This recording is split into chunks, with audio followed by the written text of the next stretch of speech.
Hey, champs. It's Friday. It's the last critique week. It's the last critique week. It's the last critique day.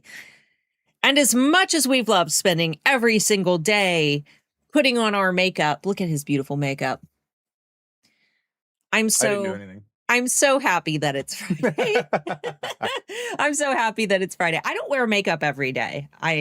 I, in my natural state, don't have eyebrows because I'm a natural blonde and my eyebrows are transparent. So well, your little garden gnome commune you live in doesn't allow for makeup. Is that a short joke? Yeah, it's a really short joke. It was also a short joke. Happy Friday, guys. We are going to be doing critiques for a little bit longer today because we are doing our critiques today in place of the Friday Bean. So you can expect us for about an hour and a half today. And this is the last live stream that we'll be doing before Handmade Alpha Academy closes on Wednesday. So last chance to answer live questions. Oh man, I'm going to sneeze. Last chance to ask live questions. They're not answering. I'm talking to you. Oh, me. Okay. So if you end up having questions throughout the stream, we would love to answer those live. Give us hard questions. Give us your interrogate us. Those are my favorite questions. Hot. Interrogate us. Okay.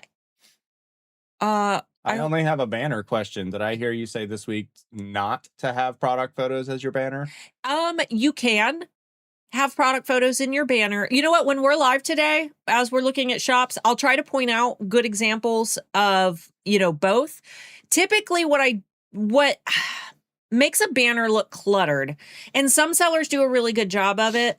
But for the most part, when I see a banner that is way too cluttered, it is because someone has their banner and then they've put a bunch of little pictures of products in their banner. Your banner doesn't need to be a billboard advertising what you sell. I'm about to see that when I scroll down and see your products. Yeah. Instead, it should be helping me to understand the overall atmosphere of your shop, the emotions. It's setting the tone for the products that I'm about to see. Now, I do see shops that very beautifully execute products on the banner, and I always try to point it out when I see a shop that does it.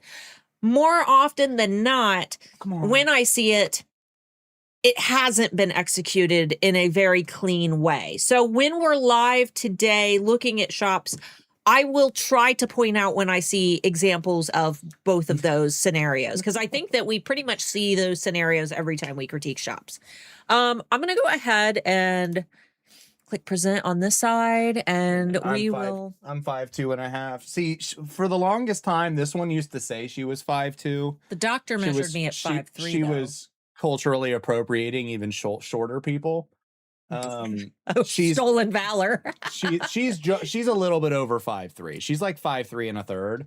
And she said for the longest time, I'm 5'2", because that just 5'2" sounds cute. No, that's what my ID said growing up. Because that's what you told them it was. They measure you. They don't measure you at the DMV. You tell them how tall you are and they put it on the ID. They've never measured me. Oh. They've never measured you. You told them 5'2". I was 62 inches. How big is 62 inches? I don't know, but that was wrong because you're 5'3 1/3. The military measured me at 62 inches. Okay, well, they're wrong. 62 inches. All right, let's do this thing. Go ahead and sales. What's your opinion, please? What about them? Well, they gave hosting them. Oh, there's a whole big comment. You only read the bottom half. I mostly sell to the USA and some to Europe. I'm based in Europe. If I list additional items available in Europe only, will it increase my sales in Europe without damaging the USA sales? What's your opinion, please? I don't think you can do that. I think it's based on your shipping preferences entirely, and it's either your whole shop or none of your shop. I don't know. Right? Am I wrong? I don't think I you think- can set individual products to ship to different places. I think you can. I think Can you? I think you can. I guess, I mean, maybe I'm wrong. I've never done it, but I think you can. Will it increase my sales in Europe? I mean, it's not doing anything additional to Europe. You're not helping them more in Europe by turning off US from a shipping profile. So will it help? Probably not. But if you got to do what you got to do. Ouch. All right, let's go ahead. I gotta take him upstairs. Okay. He's not gonna stop. He's being Is aggressive Mark short too? No, he's today. a I'm 6 foot. he is a towering giant. You know what? Come here before you unplug the camera, you little dingleberry. Pick him up. Pick him up. We're gonna start critiques in just a minute, but I think it's time you guys get to see my pajamas. I think it's time you guys get to see us, our whole bodies, which we have. Unplug the thing. Okay, let's back up a little bit. Here. Is this what you wanted? Okay, I'm taking him upstairs now. Did that answer your questions? Your important questions? All right, I'm going to go ahead and share my screen and get through our news and announcements so we can get started. Hey, is it anybody's first time here at Critique Week? Let us know. Okay. Hey, you know what? We were here every day this week at noon Eastern. This is the last one though. However, if this is your first one or if you're watching the replay, definitely go back and watch the other sessions because we had some really great advice this week. Watching other critiques can help you tremendously. I actually just got an email from somebody who said that they did not want to submit their shop because they were nervous to have their own shop critiqued. But watching all of the other critiques helped them to make a ton of improvements in their shop. So definitely consider, going back and watching. We probably have, with all of the critique videos that we've ever done, we probably have over 1,000 shops that we've critiqued since we've been doing this. Like if you combine all the critique weeks, all of the single... 1,000 probably not, but I mean... It's up there. I mean, we do about 5 per thing. Times 5. It's like 25 per critique week. So no, nowhere near 1,000, but these aren't the only ones. Couple hundred for sure. Maybe up to close to 500 at this time. I mean, we've been doing this a long time. Yeah. So definitely check that out. First time. Look at all you guys. Well, welcome. We'll be getting into how to submit your shop here in just a second. So just hold up for just a minute and then we'll explain how to submit your shop.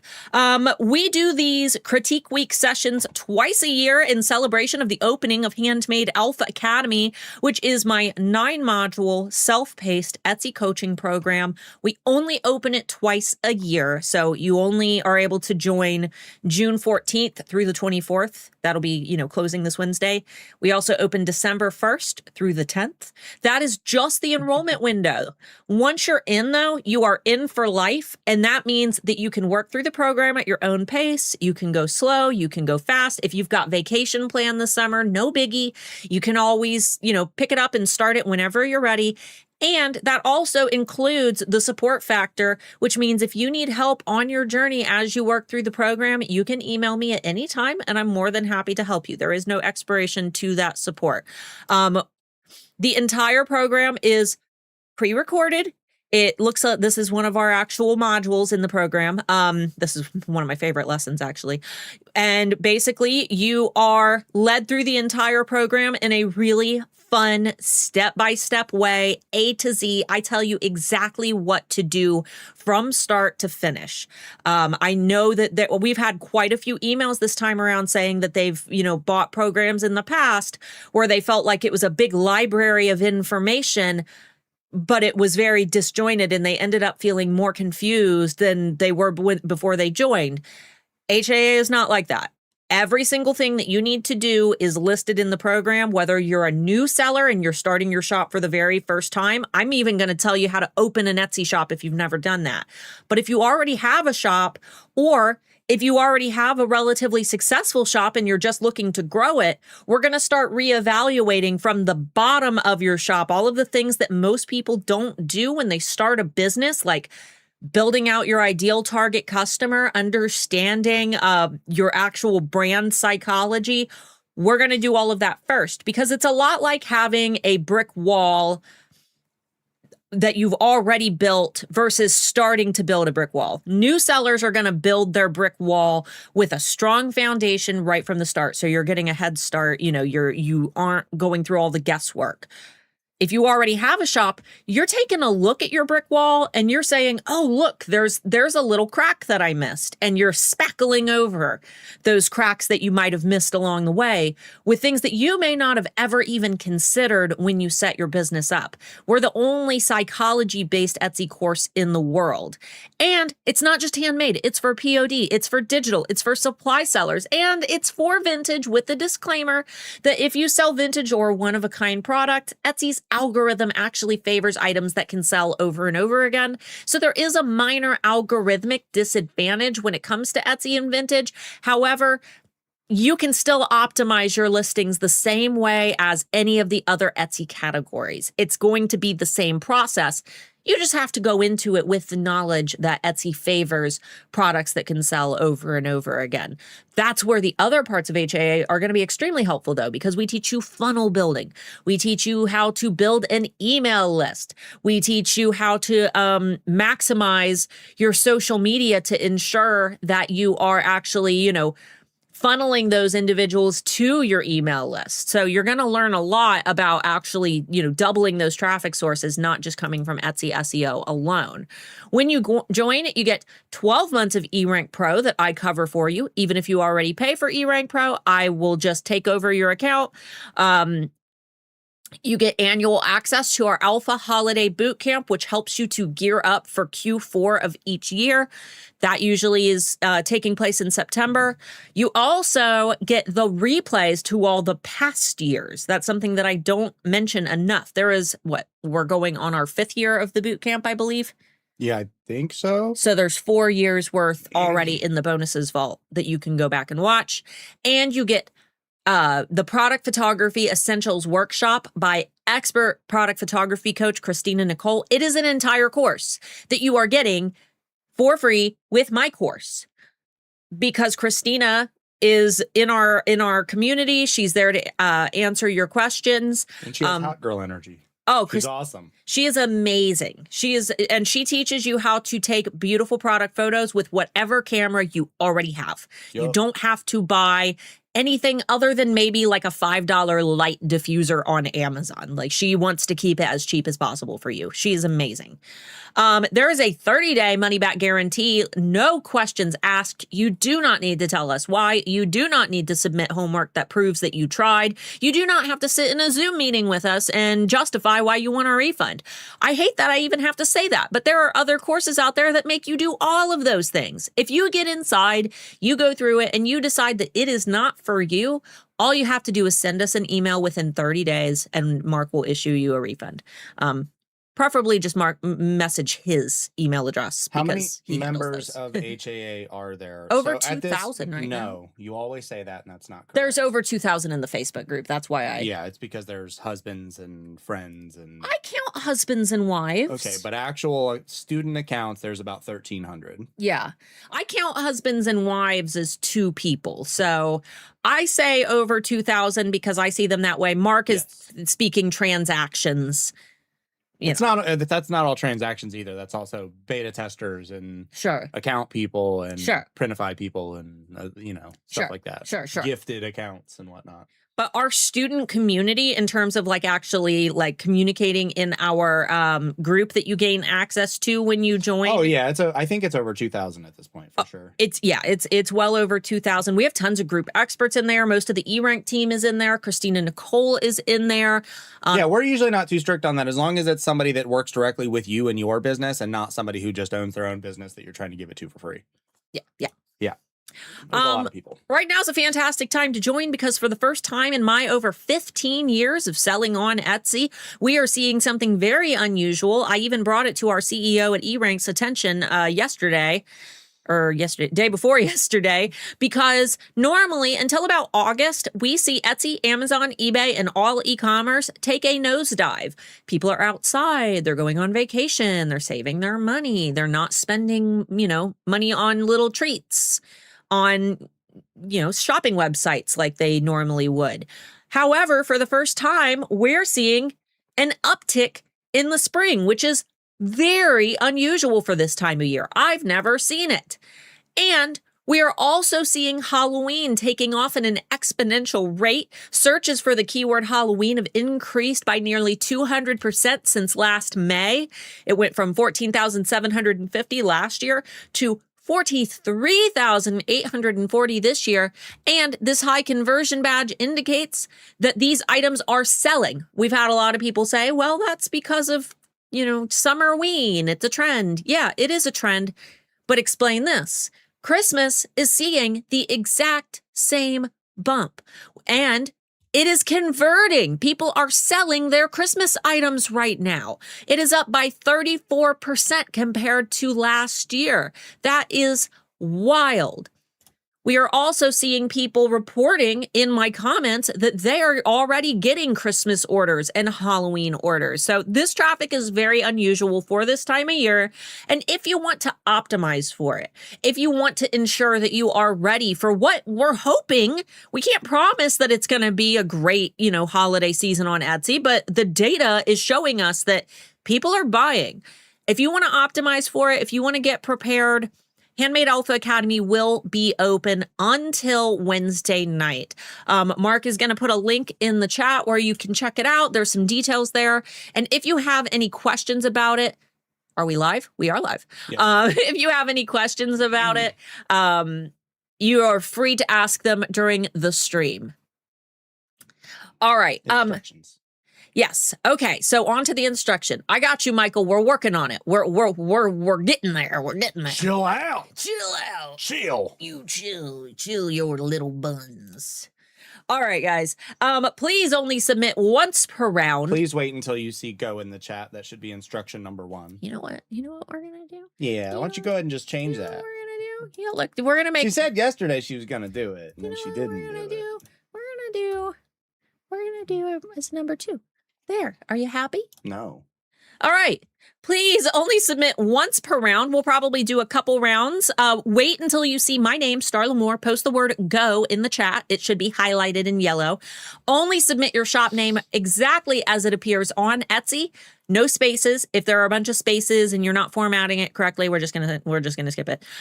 Do not put your Etsy shop URL, the full www. Because YouTube will block it. And please don't submit shops with IP infringing items. Yesterday, you guys were better about it. The first 2 days, there were a bunch of shops with IP infringing items. And it's not like we're going to accidentally slip up and show it on stream. I look it up over here before I put it on this screen. So yeah. It's not about Etsy's rules. You're breaking the law. And I'm one of the biggest Etsy YouTubers in the world. But we're also both artists. I'm a musician. Copyright infringement hurts everybody. Sure. It's not just that, but it's we don't want to also potentially because everybody's got to learn, right? If you don't know, you don't know. When I first started on Etsy, I sold Mickey Mouse products in my shop. I didn't know that I wasn't supposed to. Sure. All right. I think that I think we are good to go. I am going to go ahead and post go in the chat.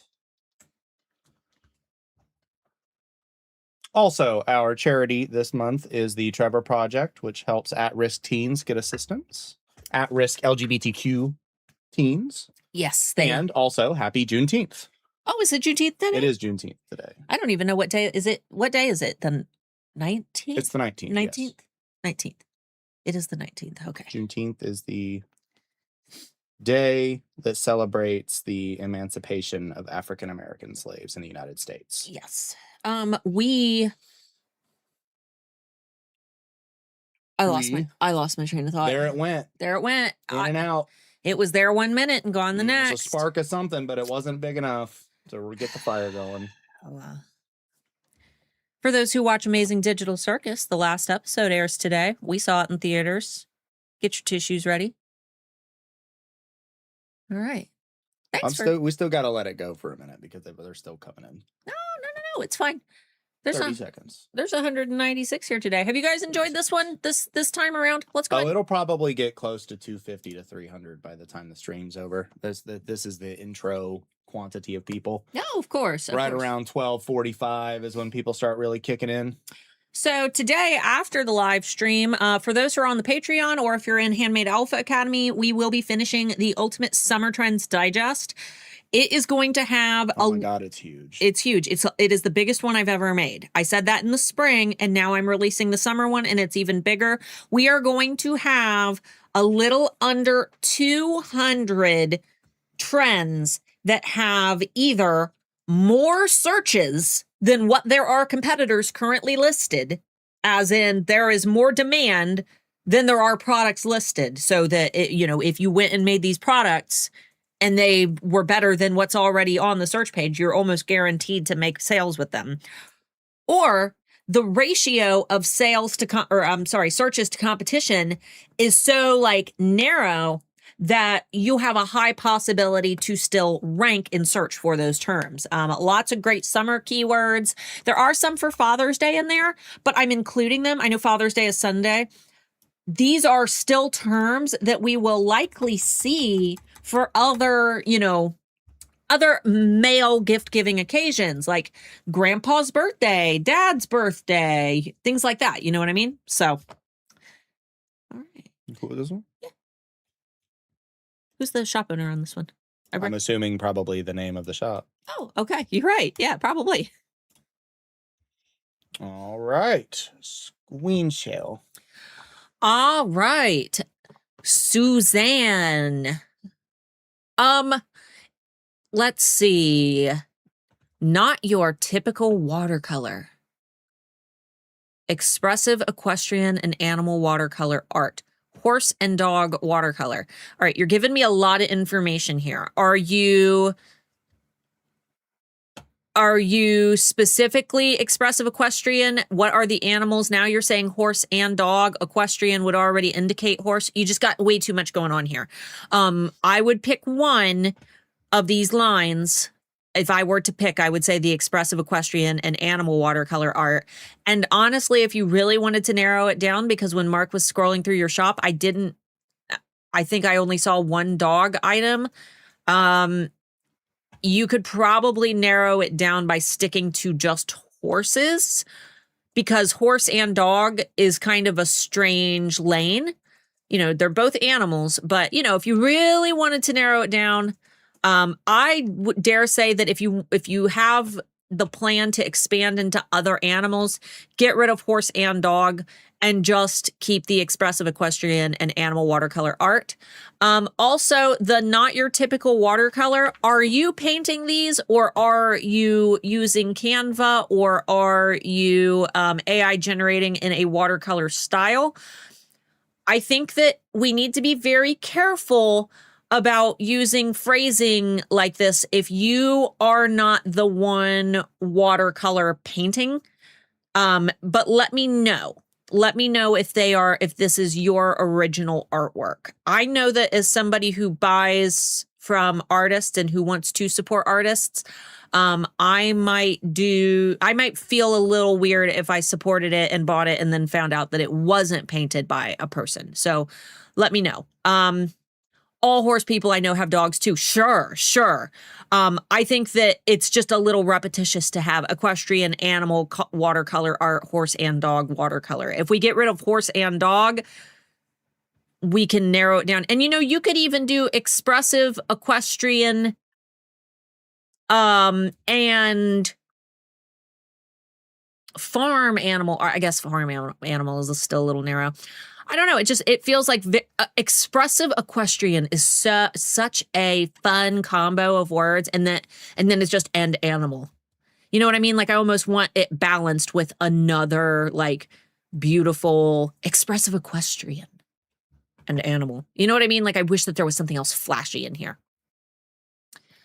Let's see. Okay, let's take a little scroll.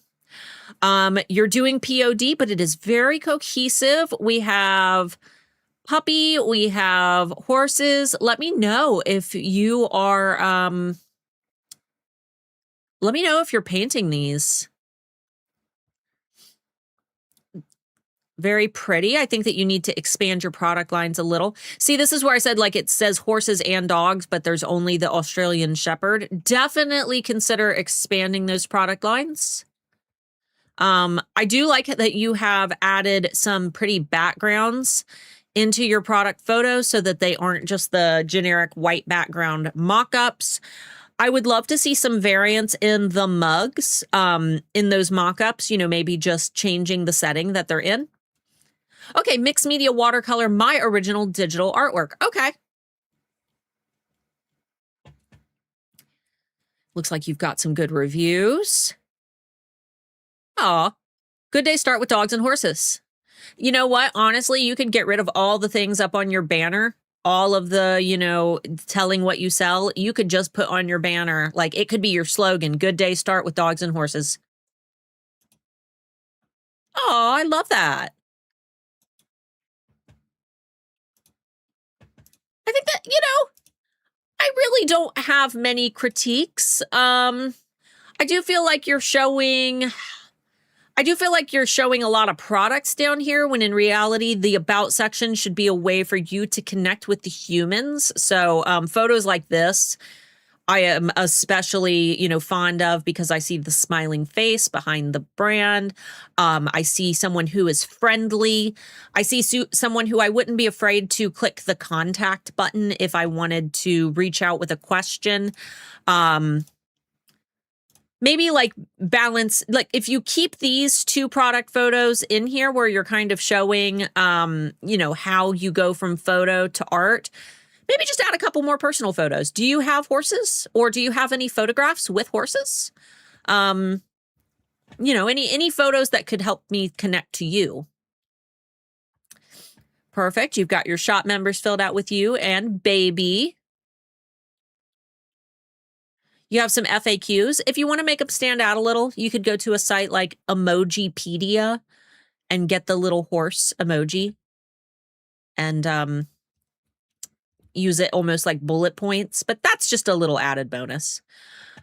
Okay, I'm going to grab the horse blanket. Thank you for your donation. Thank you, Ashley. I had more dog note cards, but I've pulled them at the moment. That's okay. I'll do the blanket and I will do one of your mugs. Okay. All right.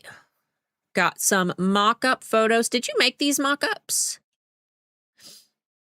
I'm only asking because of these fingers. No, most people aren't going to notice that. No, they're not.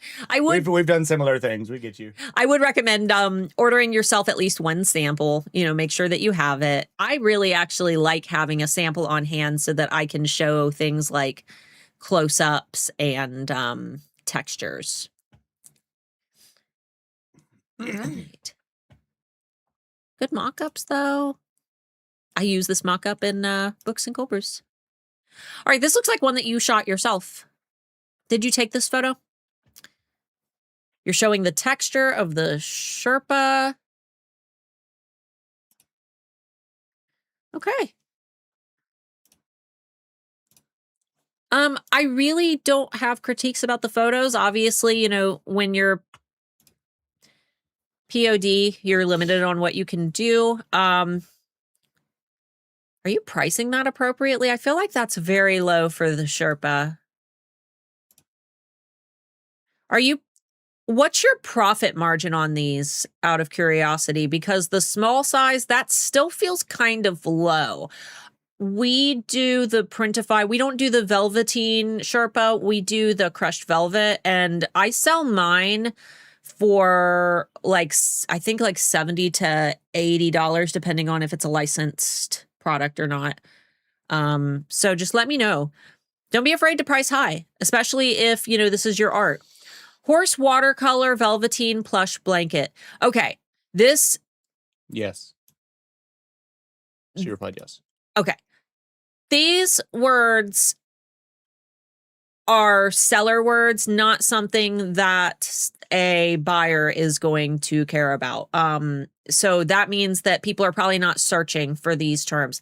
In fact, I dare say, while the watercolor is, you know, a good word to describe the product, I wouldn't even lead with it. I might even say, because this is very like fantasy, pretty, blue, mystical. I might even call it a, fantasy horse Sherpa blanket.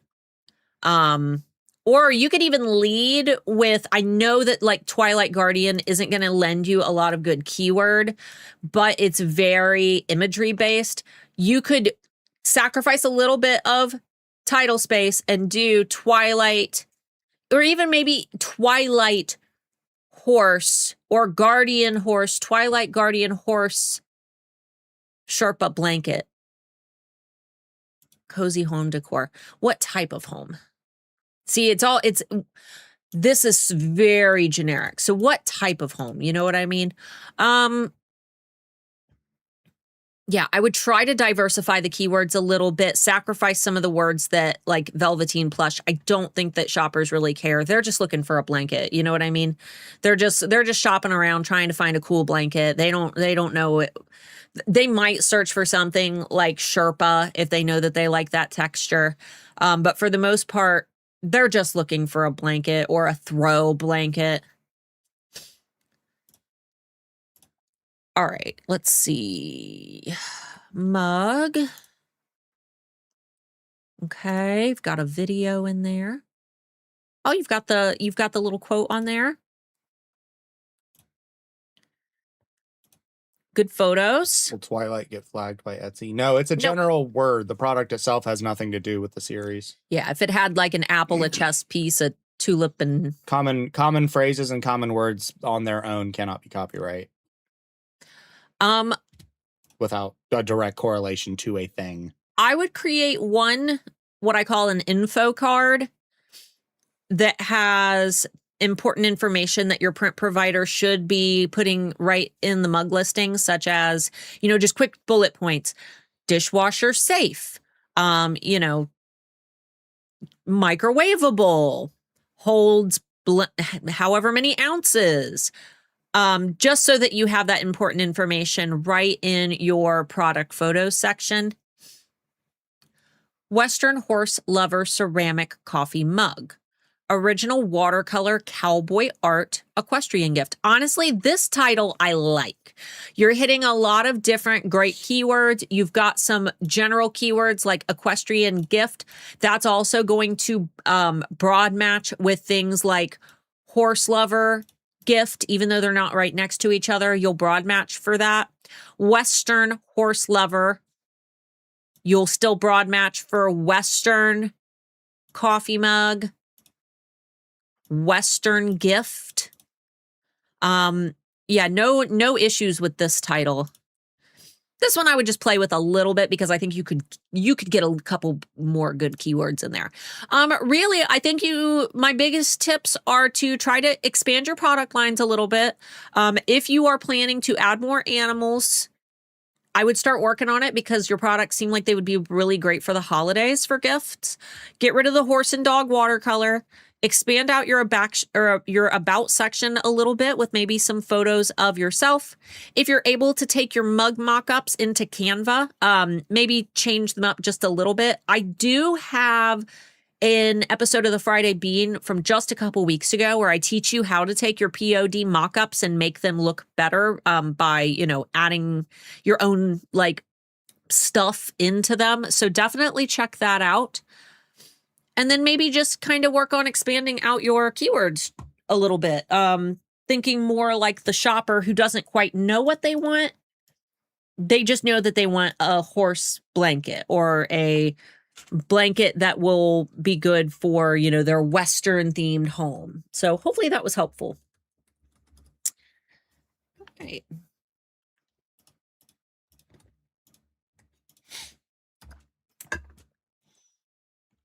All right, I think we are Gucci. Are we Gucci? I think we're Gucci. Are we Gucci? All right, let's do it. Screen share. Renee's homemade items. Okay. Let's see. Handmade with love, home decor and more. Renee Crafts. Banner is very amateur, but a lot of the times when we look at shops like yours, it almost lends to the handmade, especially when it comes to like crochet products. Now, could you have a better banner?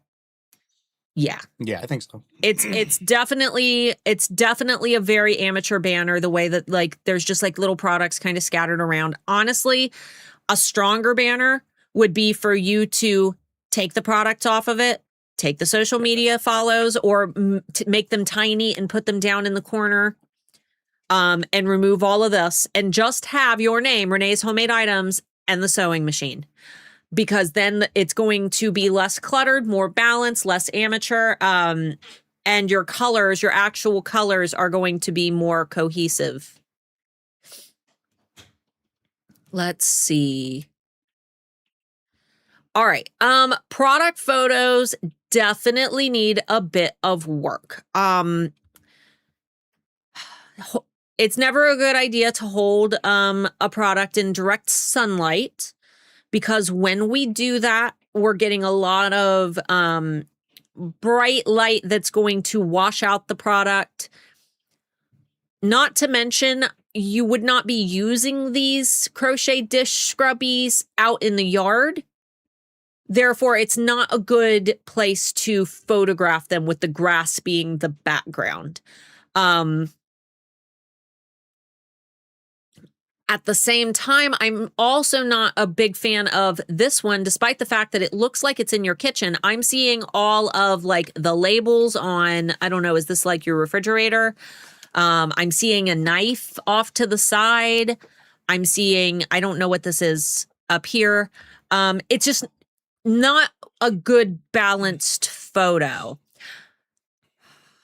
Again, the lighting is very unnatural. We're seeing the hooks with the octopuses. So we're seeing dish scrubbies. Now we're seeing, like, I thought that maybe these were like some type of loofah. I didn't realize that these were just plush animals. So we're getting a little bit of product confusion. I think that, and this photo is very washed out. I think that right now, the one thing that is limiting you is the idea that you need to use your own kitchen space where you would keep your products to be the place that you photograph your products.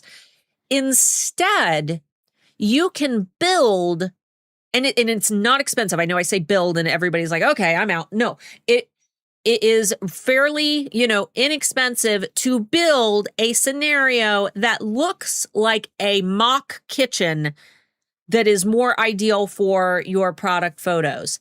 So for example, let's say that these dish scrubbies, you're going to use them in the kitchen, and they're probably going to be like on the kitchen counter or by the sink or something like that.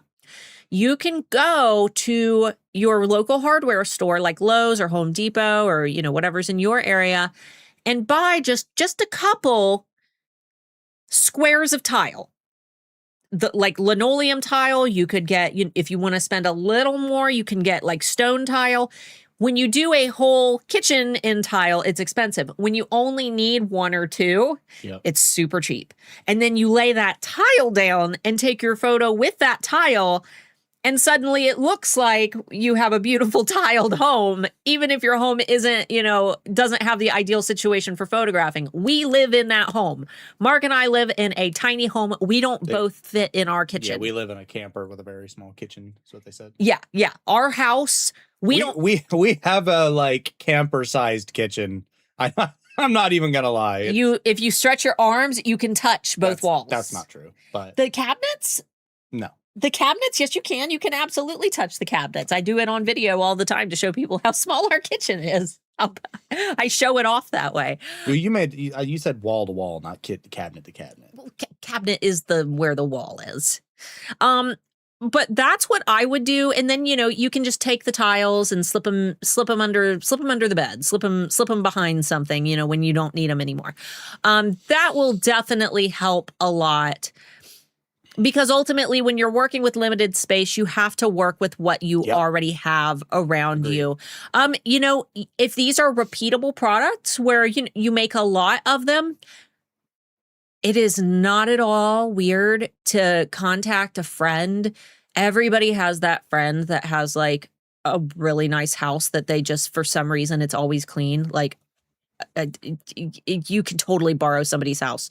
Mark and I take my POD products, like my blankets and stuff. I will take them when we go to an Airbnb to stay. Before anyone is allowed to touch any of the beds in the Airbnb, I go and use the Airbnb to take product photos. Yep. So there's always a way. Definitely check out Christina Nicole's channel though on YouTube, because she offers such great product photography tips. It doesn't need to be a stick and peel, just any kind of tile that you can set down somewhere for product photos. Yeah. It doesn't have to be a permanent thing. No, I think that she means like not to peel and stick, but can she use a peel and stick? You absolutely Anything can. that looks nice is fine. Yeah. Yeah. Yeah. I wouldn't use one that is overly reflective. Yeah. That way you're not getting big light spots, but something with a little bit more of a matte look. Non-polished is. Yeah. Hey, 1,000 sales. That's not too bad. No, not at all. You've got some cute family photos. I love it. I would love to see some more, but you've got them all kind of collaged together, so they look great. And it's showing that you're actually making your products. You've got a photo of yourself. Always love to see that. You could probably get some FAQs in there. I might want to know where you're talking about being, you're traveling the US. I might want to know as a shopper if you are like in, if you're like in, did you say an RV, camper RV? If you travel, like, how do you ship? Like, that's where my question would be as a shopper. So that's something that you could answer in FAQs. Honestly, I feel like you really have a great position as somebody who crochets for the kitchen. I might even though these little guys are cute, I might save them for if you do like craft fairs or something, or for family. I might save the cute little guys and rebrand yourself and reposition yourself as a kitchen, someone who helps solve the problem of wanting handmade, more reusable kitchen items, for example, because that could be a whole niche.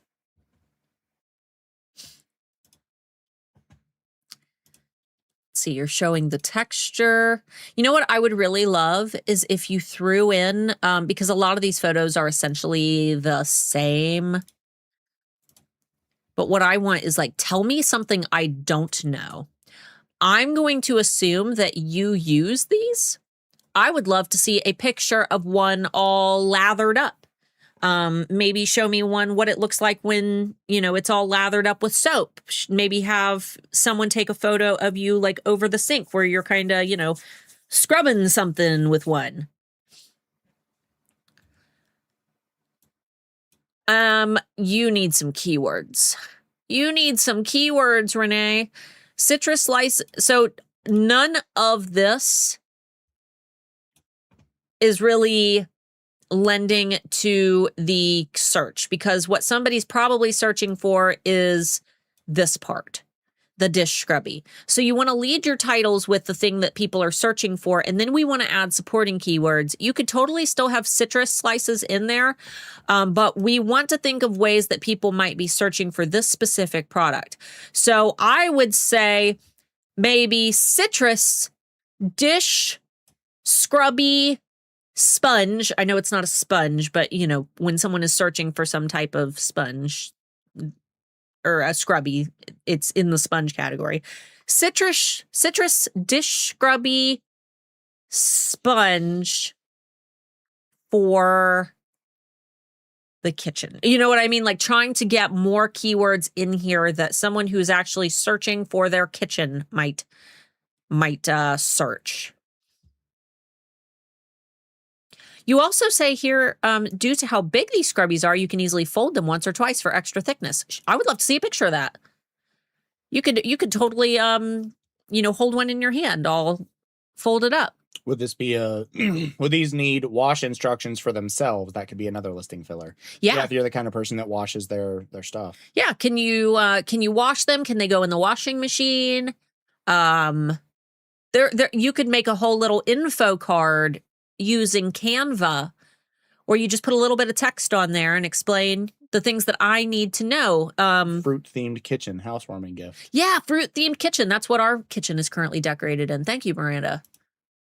Yeah, I really think, and you know what? This one, crochet dish scrubbies. I love that this one is Front and center. Made with scrubby and cotton yarn. All right, so none of that is lending to the to your SEO. This is like good to know information, but it's not something that needs to be taking up your title. I mean, those are materials. Cotton yarn. And yeah, scrubby yarn. Yeah, there you go. So we have that listed in Lemon material dish already. Scrubby, citrus kitchen accessories, lime sink scrubber, summer fruit sponge. Carrie, that was amazing. Yeah, lemon dish we scrubby. don't know. Obviously, always check the terms to make sure people, Yeah. people are searching for them. But anything's better than nothing, right? Citrus kitchen accessories, lime sink scrubber, summer Yeah, just be fruit creative sponge. with it.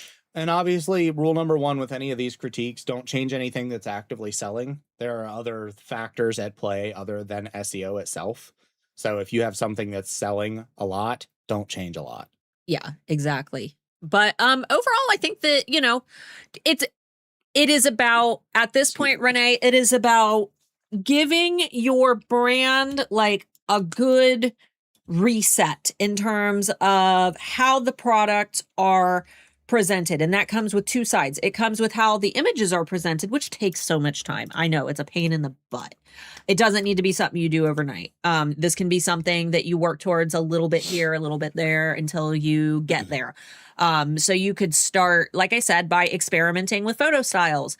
Maybe your best place to start would be to go to Christina Nicole's YouTube channel. It's just BY, Christina with a K, Nicole. And watch a couple of her videos, get like a good idea of what you want to do, maybe take a couple notes, write down a couple ideas for how you want to shoot your product photos, what you could use as your like photo prop, whether it be a tile, whatever it might be. And then just make a plan to experiment. It doesn't need to be the photos that you take for your permanent, shop. Play around with it, put them on your computer so they're real big so you can compare them and decide which route you want to go. You can even post them in my Facebook group. It's linked in the video description, the Handmade Alpha Facebook community. You can even say, hey guys, which of these photos is best? Or, if none of them are good, let me know and I'll try something new. So, all right. Once upon a time, gowns. Okay. You're not looking at the shop right now. You never said screen share. Once upon a time, gowns. Slow down a little bit, champ. You know what it was? I was looking over at your screen over here, not the screen. Yeah, we're going to do one more, and then we will do a refresh. We'll have everybody submit their shops again. Wait until you see the go in the chat, and then you can submit your shop name. Do not post the link. YouTube blocks it automatically. What format of the title? What should we use between two keywords? To break them up, it doesn't matter. Etsy sees them all the same. Once upon a time gowns. Okay, I immediately get from your branding like an elegant ballroom. I like the background. I think that you could definitely benefit from having a logo. This isn't a logo. This is your brand name in a font. I would love to see a beautiful, elegant logo. Maybe something created by a graphic designer. It doesn't cost a lot to get a good logo from a graphic designer. Oh my God, it's my shop. It's your shop. It is your shop. Just, paying a little bit of money to get a beautiful logo that can take like center stage, and you can totally still use the same colors you have here. This red is really nice. The gold is really nice. Okay, 16 years on Etsy, 34 sales. Have you been selling that full 16 years? Well, their prices are quite. Oh, okay. So every sale has been like hundreds of dollars. Christmas morning. Hopefully. Okay, let's see. Oh, these are beautiful product photos. Honestly, I don't like your banner anymore. Let me tell you why. It's a great banner. Screw this banner. Because it wasn't the type of gowns I expected to see. I expected to see ballroom, Regency, like, you know what I mean? Like the ladies in Bridgerton, like that type of. And then I scrolled down, and what I'm seeing more is like, this to me is more like fantasy Renaissance festival. Like I could, this is more, this, they lean way more fantasy. Find yourself a hill full of trees and have all your friends put the gowns on and stand in a line. Or even just styling this into, I want more green. Yeah, more green because I'm seeing jewel tones. I'm seeing there's like burgundy here and emerald, and you know, stuff is lovely. It is. It's beautiful. I love the overall direction of your brand. This isn't the same style though. So lean into that fantasy, lean into the greens, the jewel tones, and less into the like, almost like the preppy castle. You know what I mean? I don't know how else to say it. Product photos, some of them are amazing. Some of them are not.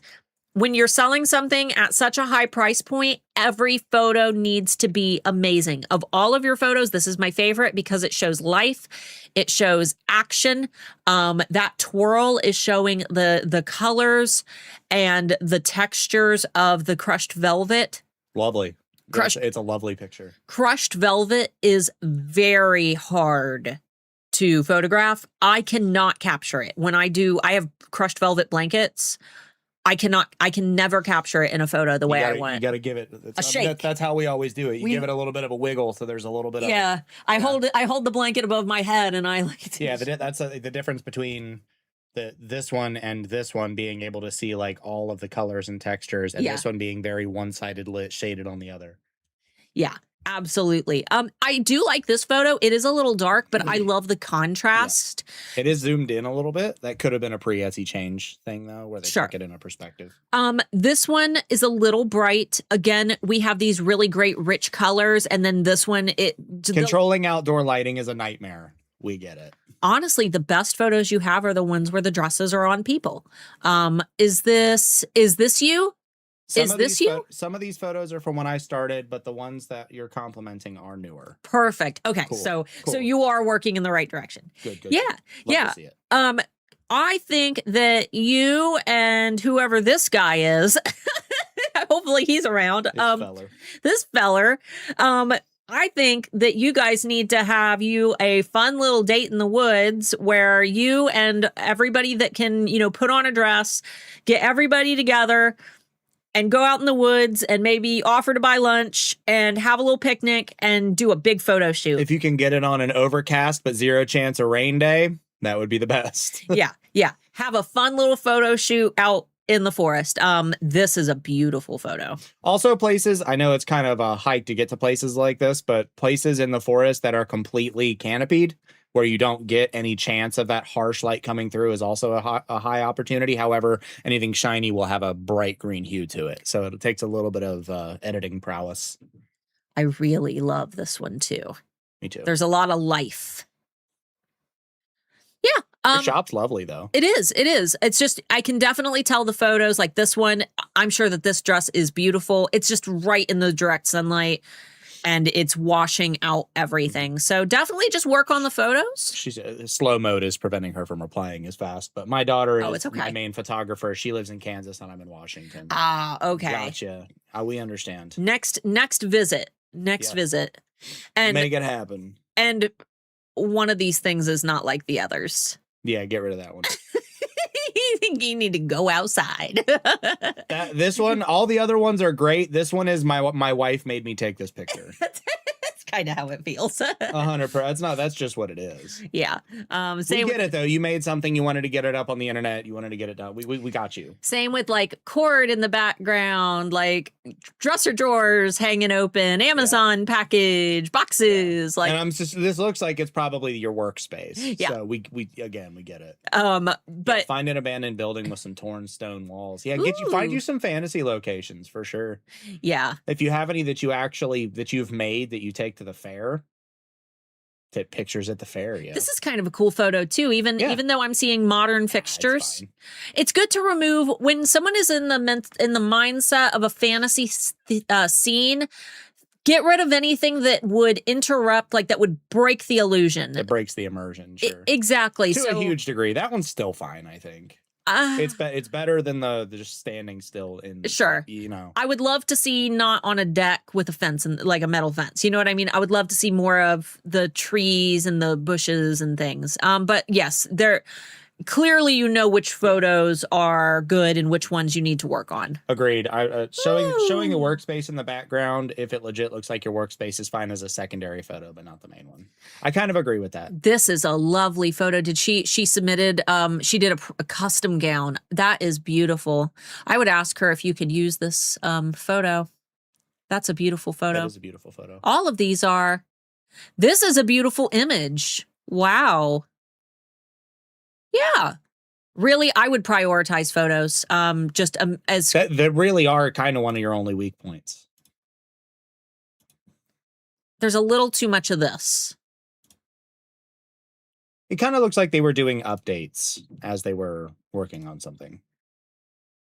Yeah. I would prefer to see more pictures of maybe you making you in a gown. You could even remove the backgrounds and Canva, put them in a fantasy scene. I've done that, Ashley, too. It's almost better. It looks really weird. It does, because the lighting needs to be very similar, because then you can kind of tell that it was superimposed on top of something, and it's weird. It kind of stands out. When it's a person being added into a canvas scene, it's hard. You have to filter the whole thing so the color scheme is the same across. It's a little more in depth, but yeah, it still would look better than somebody standing in a living room. FAQs, you could definitely add those. I was definitely drafting something and showing the process. I didn't know that the pictures got cropped.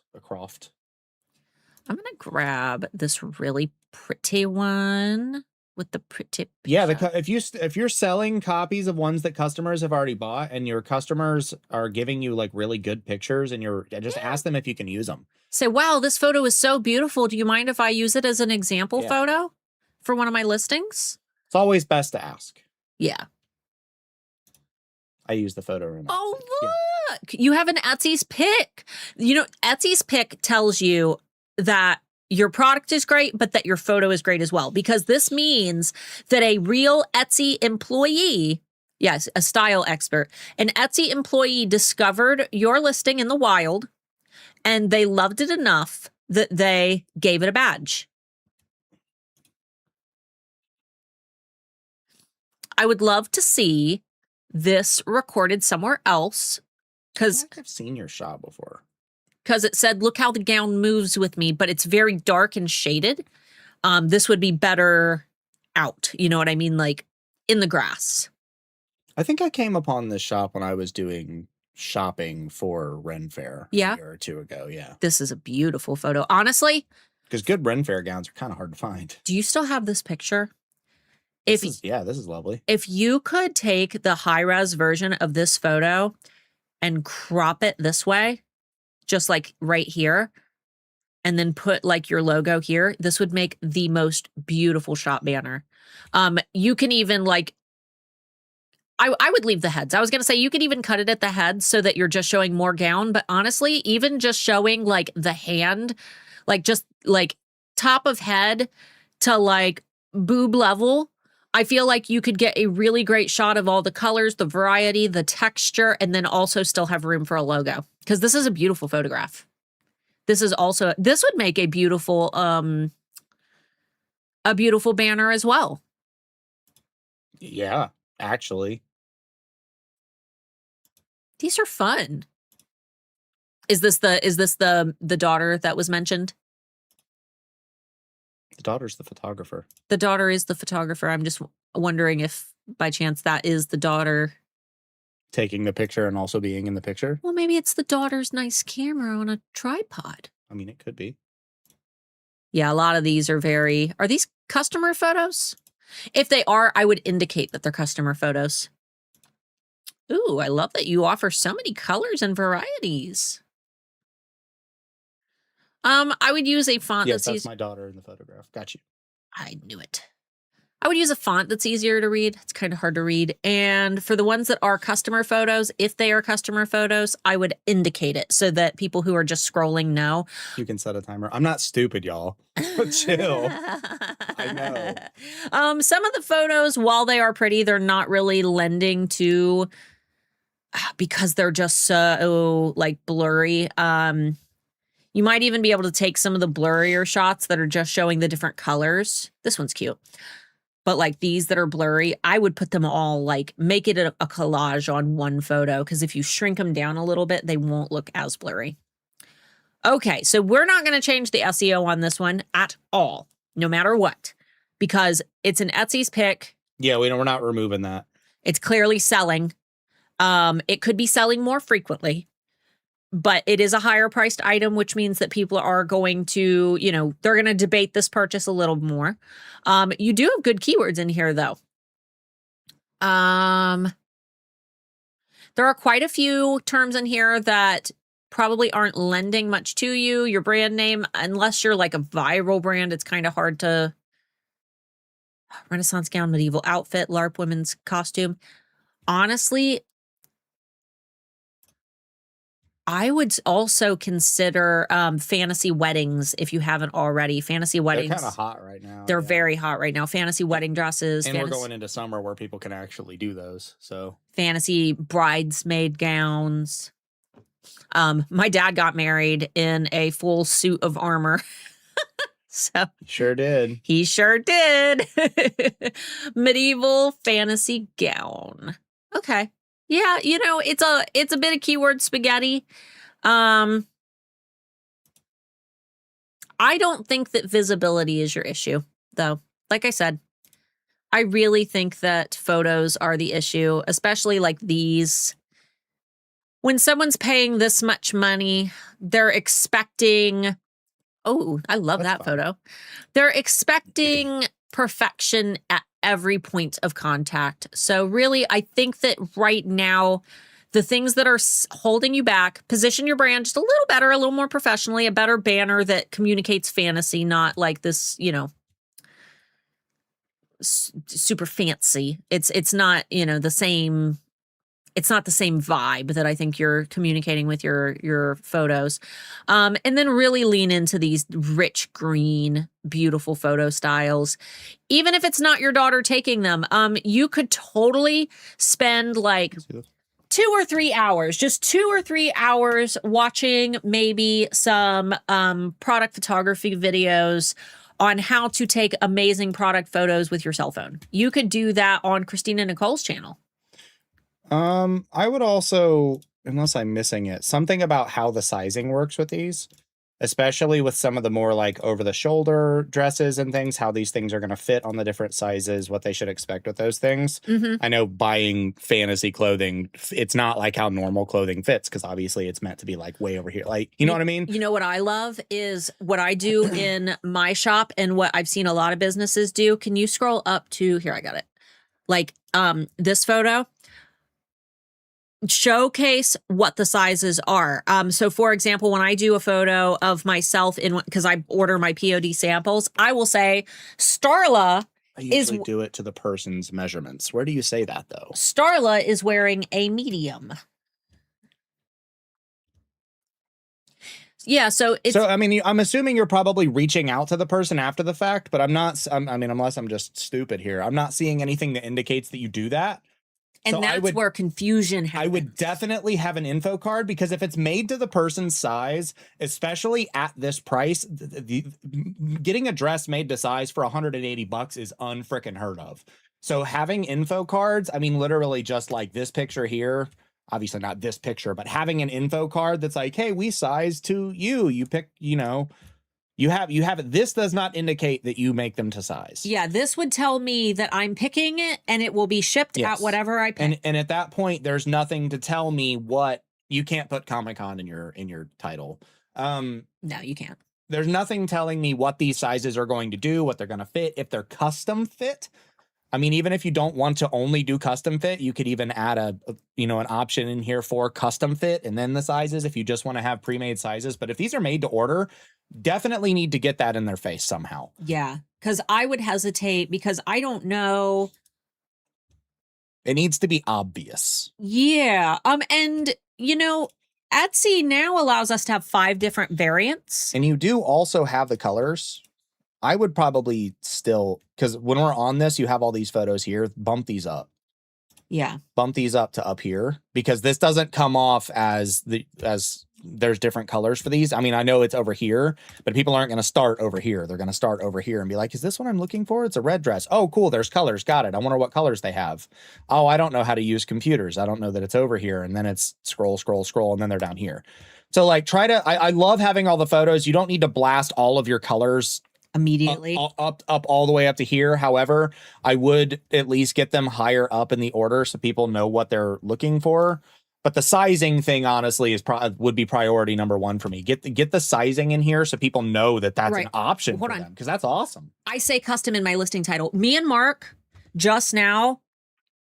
The thing is, this is the type of stuff we buy.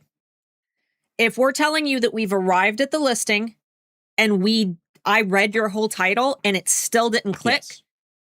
That you are seeing a real customer problem taking place in action. And explaining that problem, custom made doesn't mean made to size. It doesn't custom made means I picked my size and my color. What it tells me is you don't have them made right now. I'm going to pick medium and I'm going to pick navy. And you're going to make it. And you're going to make it in medium navy. That is what custom means to most people. Mm-hmm. So you have to, and this takes outside perspectives to realize these things 100%. And if it's not, and if you're fine with how it is, it's your business. This is just general advice. But I think having something literally anywhere saying that you do these 2 size, this is contradictory to that thought. And it won't affect, like, if you're worried about it affecting your ranking. It's not. You can play with your photos. And that's exactly what the prices are too low for custom work. I'm not upset at the prices because I'm assuming that these are very much, obviously we've seen what you do. You're having to like do all the stuff with it, but I'm assuming that because they're not adorned with a million different things, right? It's not taking them as long as like a big extravagant wedding dress, but like this is low for what I would consider a custom dress. Now, I don't know the industry. Please, we're talking big dollars here. So if this is what people are charging for, that kind of stuff. However, it does need to be more apparent that that's what you're doing, because you could be missing out on a lot of money if people don't know that they can get these things made to because that was my first thought, because I look at a lot of fantasy clothing. Oh, yeah. I buy a lot of fantasy clothing, and a lot of the stuff is like, you need to take measurements, men or women, shoulder to shoulder, bust size, waist size, hip size. Like there's a lot of stuff that goes into stuff like that. And a lot of people don't know that people exist like you who can make those things to shape, and you don't have to buy it from a crappy pre-seller that just drop shipped it to you. So sure, especially with Ren season coming up soon, you can add photos. Oh yeah, fabrics are expensive. You can add photos without it being an issue in terms of your search ranking. You've clearly built a good reputation with this listing. So photos, you can add a little info card in here. It's not going to hurt you. The algorithm isn't looking at your photos, counting your number of photos, as long as you're not changing this and you're not changing your tags. Then you can absolutely you definitely leave this image. Yeah, I like that one. And I still think that this is the best second image that you could possibly have. In fact, this image is. See, that's even the thing though, is you could even take like how you have this here and put it off to the side. Made to size. I mean, it really, because you're showing a lot of different bodies here. Yeah, I mean, literally anything like that. And it doesn't even have to be the same dress, but like you can take this photo and stick it in every single one and put made to size. It doesn't have to be this one. Do it in your creative way, but definitely make it more apparent, because you have something here. You have a skill that not a lot of people have, and a product that a lot of people are searching for. So you have an opportunity to make a lot of money. We know everybody's feeling the economy. People aren't spending hundreds of dollars on stuff, but people are spending hundreds of dollars on stuff. and you have, I mean, Ren season starts in July. It's already started. I think that California just did theirs. Because ours doesn't start until September, Yeah. late September and into October. So yeah, a lot of them have already. And I think Texas is late July into August, if I'm not mistaken. But yeah, you have Ren season coming up, so you're perfectly in the time to be like optimized, and made to your measurements. Yeah, that's perfect. And if you don't offer it on all of them, you don't have to put it on the ones that are. You don't have to offer that on everything. But anyway, let's go ahead and move on. We've been doing this shop for a long time. Absolutely, passion. There's passion there because there's passion. Yeah, I love this. This is what Etsy is for, guys. We're your target audience. More of this, less AI generated Highland cows. Oh my God. Okay. I can't tell you how many AI generated Highland cows I had to look at yesterday while building out the freaking trend report. Oh my God. Okay. I'm going to go ahead and post go in the chat, guys. Post your shop name only. Only post it once. Our thing gets rid of it automatically if you do more than one. So do you want me to show the rules? SoCal's Ren Fair is April, May. Man, you guys do it real early. Ours is in the fall. Well, it's hot. Yeah, go ahead and full screen it. All right. Plow. Please only submit once per round. Wait until you see the go. Oh, it's already in the chat. Only submit your shop name exactly as it appears on Etsy with no spaces, and do not submit shops if you have IP infringing items. You will not be picked, and we will mentally judge you because you breaking the law. And then we'll we don't need to do the whole spiel, but Handmade Alpha Academy is open, y'all. Yeah, guys, if you have enjoyed some of the things that we talked about today and you're thinking to yourself, man, I never even considered that. HAA is the only Etsy course in the world with a focus on psychology and neuromarketing. So you are getting something that is so much more than just like, here's how to sell on Etsy. We are going to teach you how to understand your brand psychology. We are going to teach you how to understand your ideal target customer so that everything that you do, including your branding, your marketing, the policies that you set for your shop, how you package your items, how it all will tie into that ideal person and what matters most to them. The entire program is step by step. I teach you from the ground up exactly what to do, whether you're a new seller or you've been around for a while. You are going to be learning exactly how to fill in the gaps that you might have missed your first time around with things that you've likely never considered. Or if you're starting for the very first time, you're going to be learning how to start correctly so that you don't have to go back and backtrack. You're going to be able to hit the ground running. It's not just for Handmade, despite it being called Handmade Alpha Academy. Since we've been running this program for nearly a decade now, POD wasn't really a thing back then the way that it is now. But it's also for POD, digital supplies, and vintage, with the quick disclaimer that vintage sellers do struggle algorithmically because the Etsy algorithm favors listings that can sell over and over again. So you do have to just be aware that there is, you'll have to adapt a little bit when it comes to the marketplace. But that's where things like the external marketing and funnel building come in, which we also teach in HAA. When you join, you get 12 months of eRank Pro covered for you. Even if you already have eRank Pro, I will take over that for you. You get annual access literally every single year to our Alpha Holiday Boot Camp. This year's will be in September. And you get all the replays of the past boot camps in our bonuses vault. And you get the Product Photography Essentials Workshop, which is an entire course that you're getting on top of your HAA membership by Coach Christina Nicole. She's an expert product photography coach with a goal of teaching you how to master your product photos without having to go buy another camera. She's going to teach you how to do it with whatever camera you already have, even if it is just your camera phone. There is a 30-day, zero questions asked money back guarantee. You do not have to tell us why. You do not have to jump through hoops. You do not have to Sam I am. I do not like green eggs and ham. All you have to do is send an email that says refund, and we will issue you a refund if it ends up not being for you, because I am very confident that my program is pretty freaking amazing. Etsy seeing a traffic spike for the first time in my over 15 years of selling. Normally, Etsy, Amazon, eBay, and all e-commerce takes a nosedive in terms of traffic in the spring and summer of each year. But since about early May, super late April, we have been seeing an uptick in traffic across all e-commerce. Halloween started converting earlier than ever. People are selling. That's what that high conversion badge means. And searches for Halloween related products are up by nearly 200% compared to May of last year. Last year, about 14,700 searches. This year, 14,000 went to 43,840. So almost 44,000. That's insane. And Christmas is doing the exact same thing. It is already got a high conversion badge, which means that people are buying Christmas related items. Searches are up by 34%. And sellers have been telling me almost every single day on YouTube that they are seeing sales for their Christmas and Halloween items, which is insane for this time of year. So if you want to optimize for that new traffic, if you want to get your shop ready in time for the holiday season, if you want to have a path that will tell you exactly what to do so that you're not having to Google things and put in a bunch of guesswork, HAA will only be open until Wednesday night. After that, we will be closing it until December 1st, and by then it'll be too late for you to optimize for the holidays. Once you're in for life. It's self-paced. You can start whenever you're ready. If you've got a busy summer planned, if you've got vacation plans, no worries. It's like a book. You take it off the shelf and pop it open whenever you're ready. Yeah. Okay. Thank you, anonymous person who donated to the Trevor Project. We greatly appreciate you. Are you talking about Halloween again?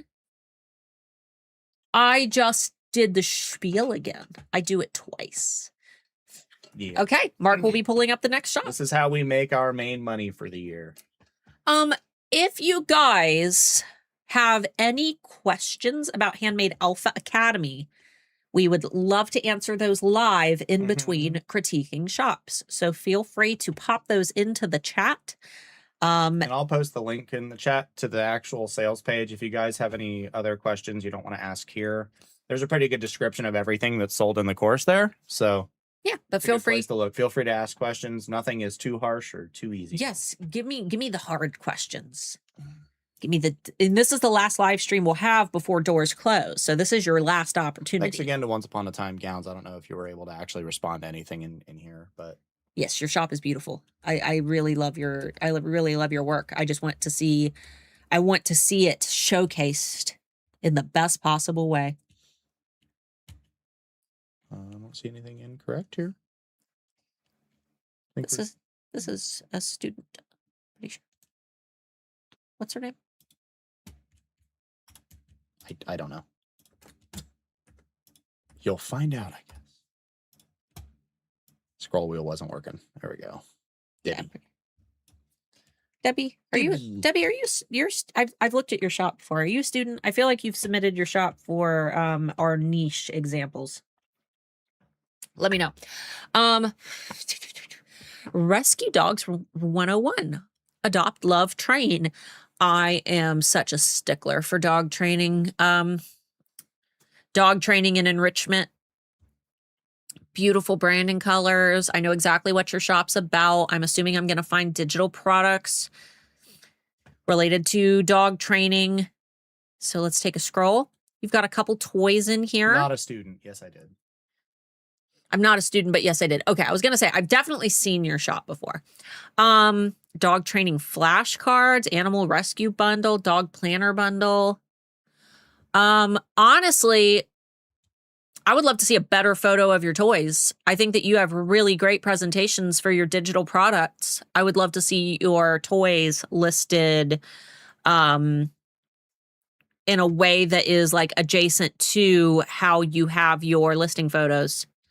The planner bundle is also nice, but that dark blue, it doesn't fit your branding colors. Is there any other branding color that you could use you've got like a beige, a green, a light blue? Are you just trying to avoid a light color to make them pop? I just feel like they stand out a little bit when the rest of your shop is more in like this pastel light palette. Okay, so clearly we can see exactly what you're all about. Ooh, I love that. Great shop. Really, I would just love to see you re-photograph your dog toys so that the style is similar to your other listing photos. Why is there a pine cone in here? I sell dog stuff and pine cone. Love this. I'm assuming that the pine cone is Maybe a prior shop. Right. Love this photo. I'd love to see more, but honestly, if you don't add any more, that is a-okay because this tells me everything that I need to know. I see a smiling face. I see some working breeds. I see dogs that are typically very challenging to train for someone who doesn't know how to train dogs. And I see them all sitting and behaving themselves, which again, that tells me everything I need to know because most people would not be able to get their dogs to sit and behave like this. All right, let's see. You've got your shop owner section, FAQs, perfect. Always happy to see some emojis in there, but I won't be a stickler. Okay, I will grab one digital. I'll grab the adoption template, and I'll grab the toys. My postal clerk said people are selling pine cones. Okay. So all right. I mean, you could open a pine cone shop. Are there places where pine trees don't grow? I mean, we have those giant, like pine cones. They're neat. In California, we had those giant widow makers. Oh yeah, them fucking friggin'. I almost said it, didn't I? You did say it. I almost said it. You need to put money in the swear jar, Mr. Moore. Okay. Let's see. I almost said a no word. You did say a no I didn't. word. You're gonna get me banned. Love that you're showing exactly what they can expect, how it looks. 22 pages.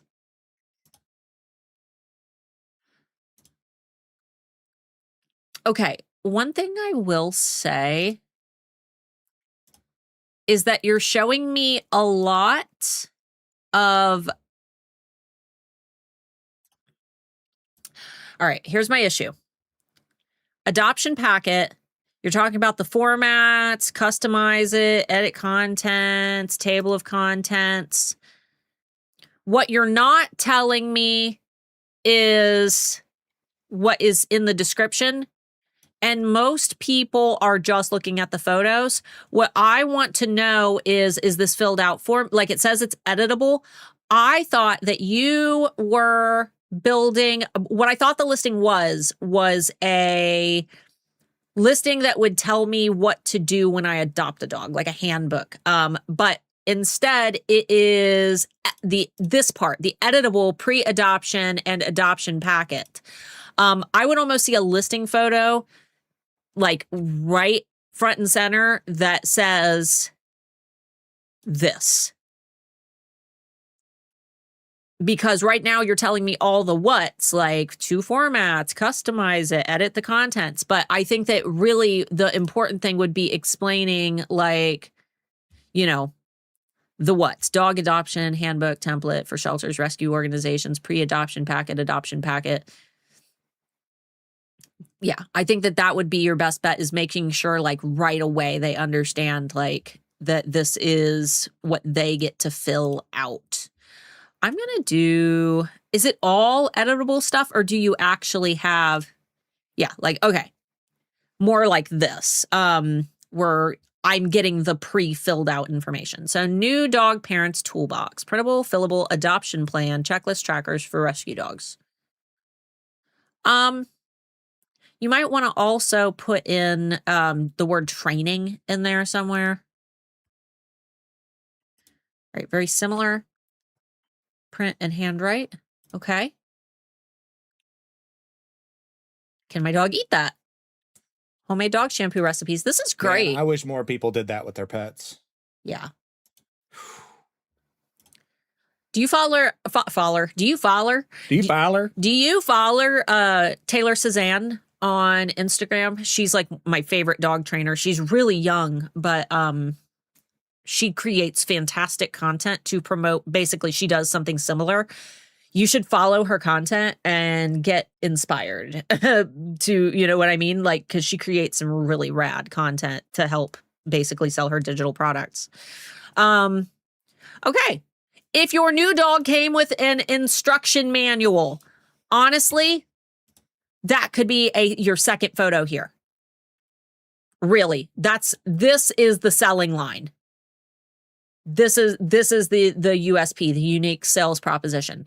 I think that for a second photo, just telling me exactly the problem that it's solving. This is exactly the kind of stuff that like AKC should require be given with every dog. Yeah, I agree. Real. Fleece tug toy with ball for dogs, interactive play and training. You might also want to, well, I don't know. I wouldn't throw enrichment in there. It's not really an enrichment toy. Enrichment is the language that I know that I use when seeking toys, but well, no, this looks like you could, are they feeders? Can you put food in them? If so, I would definitely include that word in there. I'm constantly looking for things that I can put food in. Sugar would love these. Yeah, she would. She absolutely. She knows the word rope. Come on, Etsy.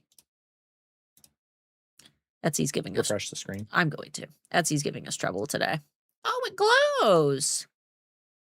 Guess we'll never know. There it goes. I would put that front and center. That's pretty cool. Cute. Fleece tug toy with ball for dog, interactive play and training. Okay. Again, if there's like a hole that some toys could be slipped in. That's a specific ball. What? Color combination. The glowing one is a. Oh, okay. Okay, yeah. Your branding. Are you making these dog toys or reselling them?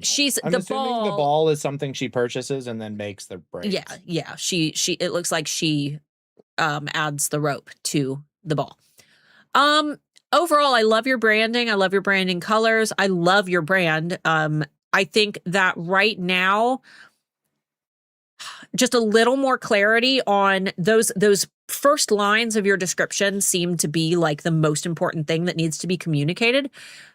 And you did the right thing by putting it in your description. But for the people who don't read descriptions, I would lead your second photo with probably the first line of your descriptions. If they're all that good and they explain, like, you know, if your dog had an instruction manual, that is the thing that would make me say, that is what I need. That is the solution. You know, I am coming to your shop with a problem and I am immediately seeing what the solution is. And then maybe just, you know, a better photo of the toys. As a lifelong pet owner who's dealt with training a Rottweiler with anxiety, you're a lifesaver for so many.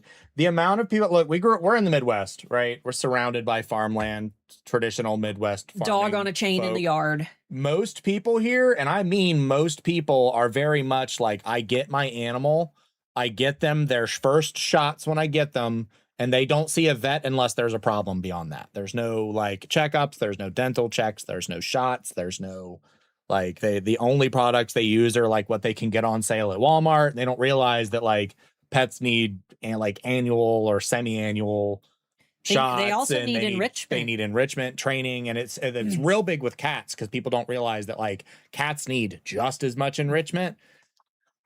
My favorite enrichment activity for Shuggy, because she's so smart, none of the puzzle toys and things, like she has a ton of them, but she figures them out so fast.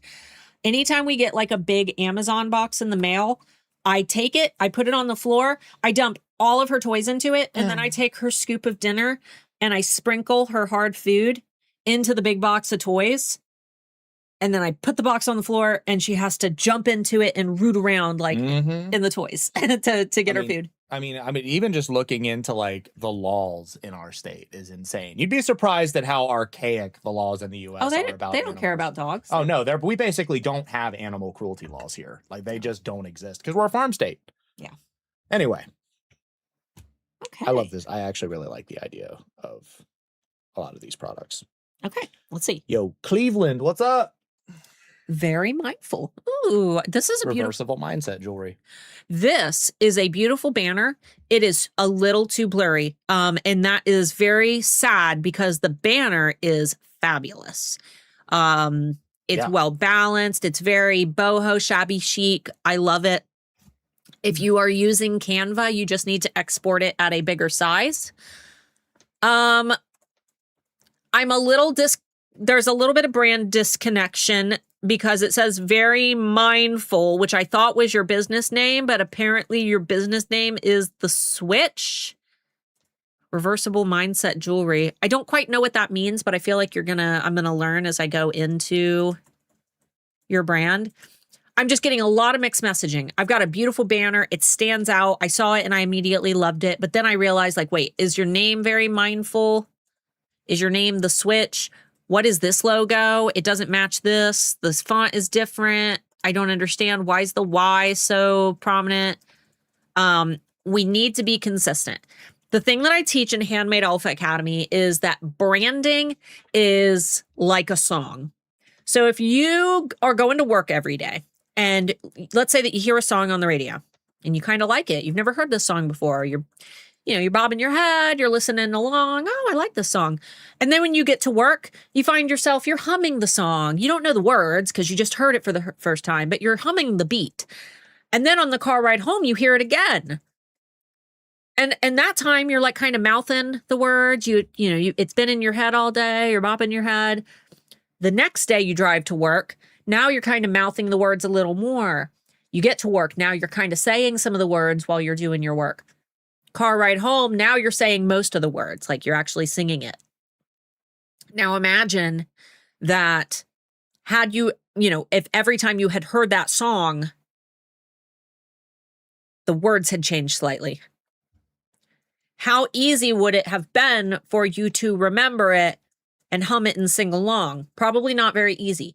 Branding is like a song. We have to say the same thing over and over again, every point of contact that we make if we want it to be remembered. Your strongest piece of branding is this beautiful banner, the way that it's laid out. It's well balanced. It's interesting. The colors are popping in my mind. I've got an immediate sense of the style. This is not consistent with that. So finding that singular direction and sticking to it. And I'm telling you from an outside perspective, your strongest point is the banner is perfect. It just needs to be scaled up a little bit. And if you can tell me what the heck reversible mindset jewelry means, it might aid in helping to better communicate what your shop is about. Okay. I don't like these photos. She's on the scroll even. I don't like these photos. The products themselves are banging. Yeah. I don't like these photos. Get rid of these photos. Get rid of this weird background that you have that looks like honeycomb pattern. This is a good photo. These are good photos. These are good photos. This is a little bit of a cluttered photo, but it's an interesting photo. These are the only photos here that I'm seeing that they need to be changed, and they need to be changed very quickly. Because these are not good. I almost said they're awful. They're not awful, but they're not good. It sucks.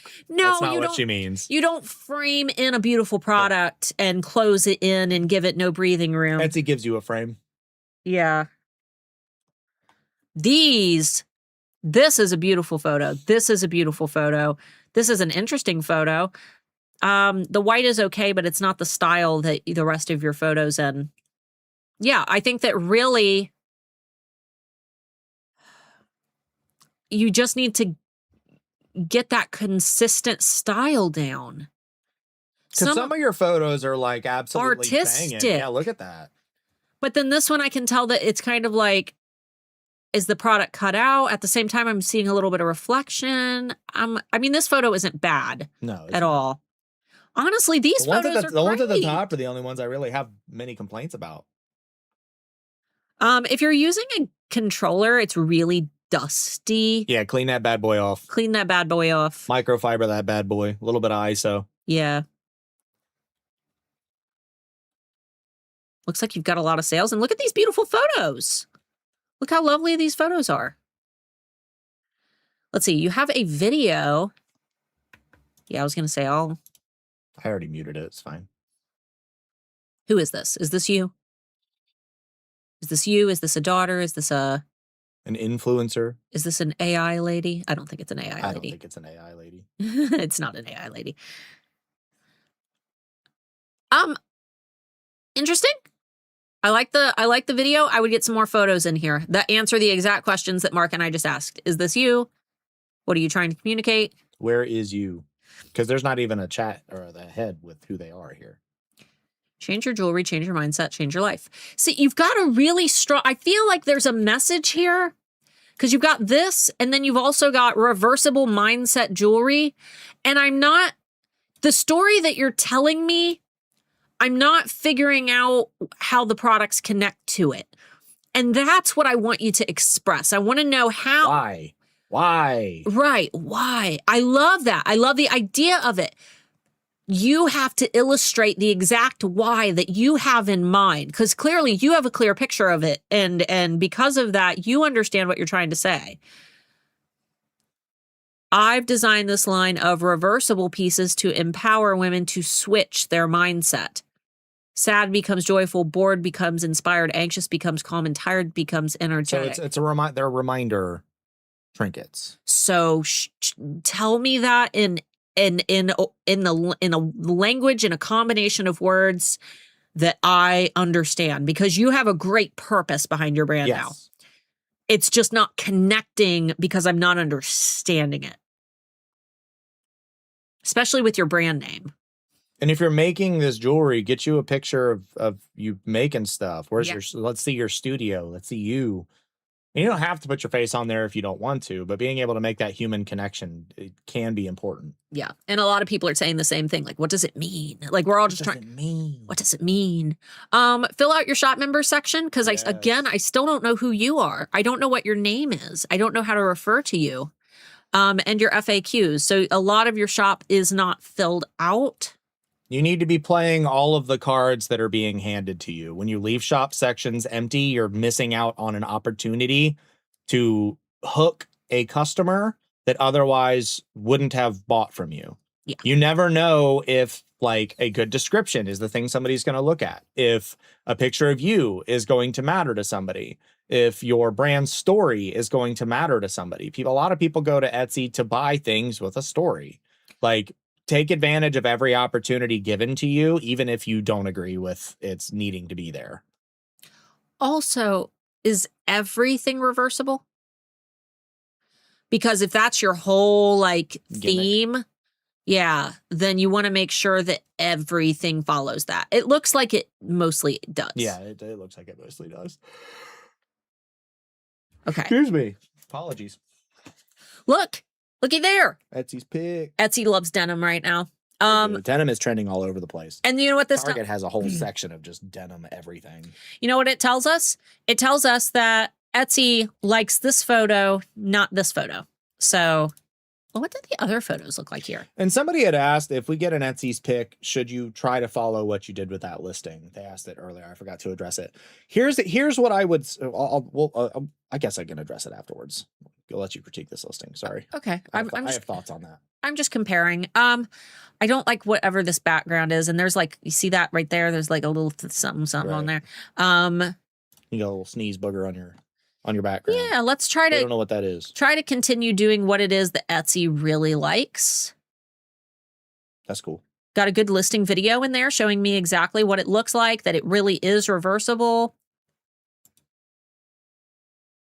I really like this photo. Obviously, I think that you actually have that photo. I wish these live sessions were a regular thing. We stream every Friday. Yeah. We're literally here every single Friday. And I'm over on the eRank channel every Thursday. I haven't been this week because I've been busy, but these are great.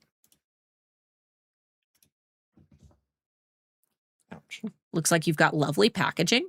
I would love to see an info card with maybe care instructions, maybe even explaining, have an info card with just the information about like the story of your brand, the reversible thing that you're talking about. How does Etsy decide on what gets an Etsy's pick? This is like if an Etsy employee is exploring Etsy in the wild, like they're just, exploring Etsy and they see something that stands out to them.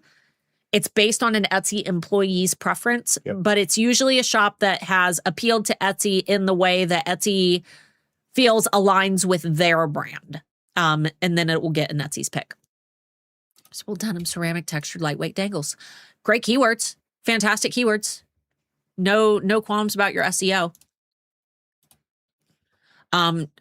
Repeat exactly what you've been doing with the other listings, though, for these photos. Don't close them in. Maybe change out the background.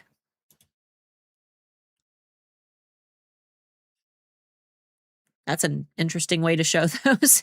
I don't really have an issue with it. I'd clean it a little bit. I've just never seen someone use a picture. Yeah, really, I think that Yeah, otherwise no complaints. for the most part, I think just communicating what your brand is about and making that very obvious, getting cohesive with your branding elements, with, you know, what your brand means, because clearly you have a clear vision of what it means. Communicating that deeper story to your customers is a little more difficult. And then repeating these photo styles that just work. You know, these need replaced quickly, but most of your photos are great. It almost feels like someone completely different took some of your photos. I would never do a photo as a quadrant like this. I would, you know, definitely learn from what people are responding to in your shop. But it looks like for the most part, people love these beautiful photos. Yeah. I would really focus on your branding, your photos, and those trust elements in your about section, especially now that the hands showing the photos definitely aren't those of the girl in the video at the bottom of the shop. Don't be afraid to show me who you are. Like, I want to support a maker. I want to support the person who makes the product. And the more that I learn to trust you as a person, even if you're just showing your hands making something, your workspace, little tastes of your personality, all of those things help me to understand you and make me want to shop from you. Guys, I've posted a link to Handmade Alpha Academy. If you guys are interested, feel free to check that link out, or I'm going to pop Starla's private email in there. If you want to drop me a message, if you have any questions about HAA, feel free to ask those in the next 2 or 3 minutes. But I did want to say, somebody asked if we get an Etsy's pick, because they had an Etsy's pick. Should we attempt to replicate that? Okay. So what I think the rational thing to do in that situation, I think most of the time it's probably not somebody finding you based on your descriptions or on your titles. It's probably something that they've seen in the photo, whether it's a classy photo or a well-taken photo or a really neat product. It's kind of impossible. It fits their brand. You don't know what was going on in their mind at the time when they were looking at it, right? So what I will say is, I don't think you should just up and copy the way that you did the pictures for that. But I would try to take a step back, look at it and say, what about this probably caught their eye? Are you an expert photographer, or was this just like a one-off? You put a bunch of effort into it. Try to replicate your process through that. If you've got a specific style of photo you're finding people are buying more frequently, and it's the kind of thing that the Etsy's pick, went with, that's probably the style alignment that you need to be going for, because it's something that they paid attention to. Now, Etsy's pick doesn't necessarily mean oh, this is a product that should be selling. It's something that someone at Etsy, who's probably an expert at, handmade products, was like, this is cool. Something about this is awesome. I want more people to see this, which is a good indicator that somebody likes it, right? That more people are probably going to like it. And it was Christina Bonnabel. Okay. I said it was me. So I wouldn't say go and do all your pictures the exact same way, but stylistically, you're probably working in the correct direction if it gets an Etsy pick. Yeah. Etsy picks listings that they feel encompass what Etsy wants to be known for. Now, if you are a super spooky, gothic horror brand and you appeal to the scariest people because you make, I don't know, 3D printed, what was the shop that we did a shop that did resin fetus skeletons, that's really cool. Yeah. And your audience loves you. Etsy's probably never going to pick you as an Etsy's pick. Not because you aren't doing everything right, but because you don't fit Etsy's brand planet. You know what I mean? And Etsy wants to pick things that they feel are going to appeal to their core audience, not the niche subcultures. Now, for this shop, Etsy is heavily promoting denim right now. That patina blue is their color of the year. So I can see exactly why they featured that product. It fits their overall vibe. It fits what they already see as a trend, that they advertise as a trend. Same with the shop that had the dresses. Etsy has been promoting, the fantasy, whimsical, You know what I mean? Like costumes for Ren Fair, things like that. And because that photograph showed someone happy in action, a beautiful photo of someone twirling the dress, it fits into Etsy's ecosystem of the trends that they currently see and falls in line with something that they would like to showcase. It was actually a custom order that I thought would do well, and it's become a popular sale. Oh, okay. The pick is a smaller version that I'm also selling now. Okay. That's awesome. My shop revolved around the trade bomb. Should I mention it on my store? Should I mention the World Trade Center attack? No, I don't know. Touchy subject, and World Trade Center also might be copyright. I'm not sure. You're on a dangerous bridge there, friend. Your goal as a seller, even if you're inspired by something traumatic, is to always paint in a positive light. For example, if you were to make products for breast cancer survivors because your mother passed away from cancer, you would not say, I deal with depression by making breast cancer survivor things because my mom lost her battle. You might say, I create products to inspire women like my mom to keep fighting because this is what my mom would have wanted. You know, that's a positive way to spin it. So you have to find positive ways to spin even in hard situations.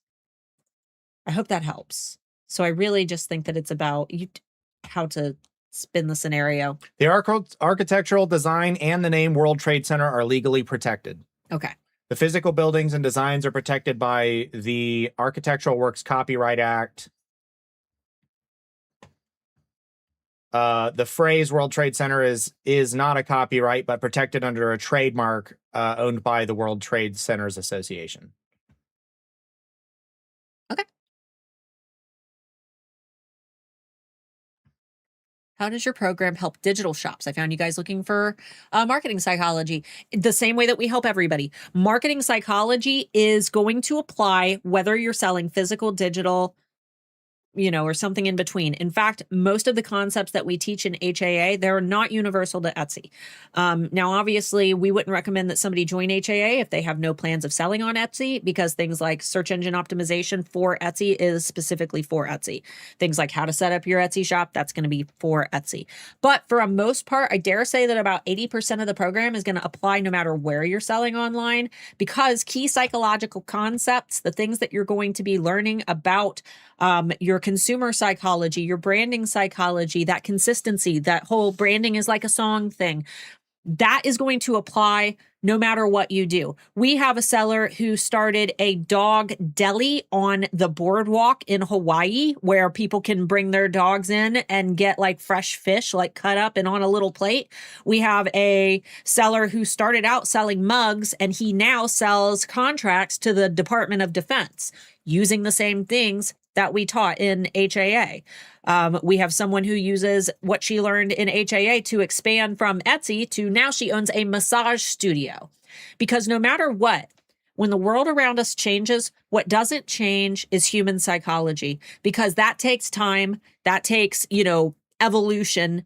And we're still hardwired right now. The person that you are is hardwired for a world that we don't live in anymore.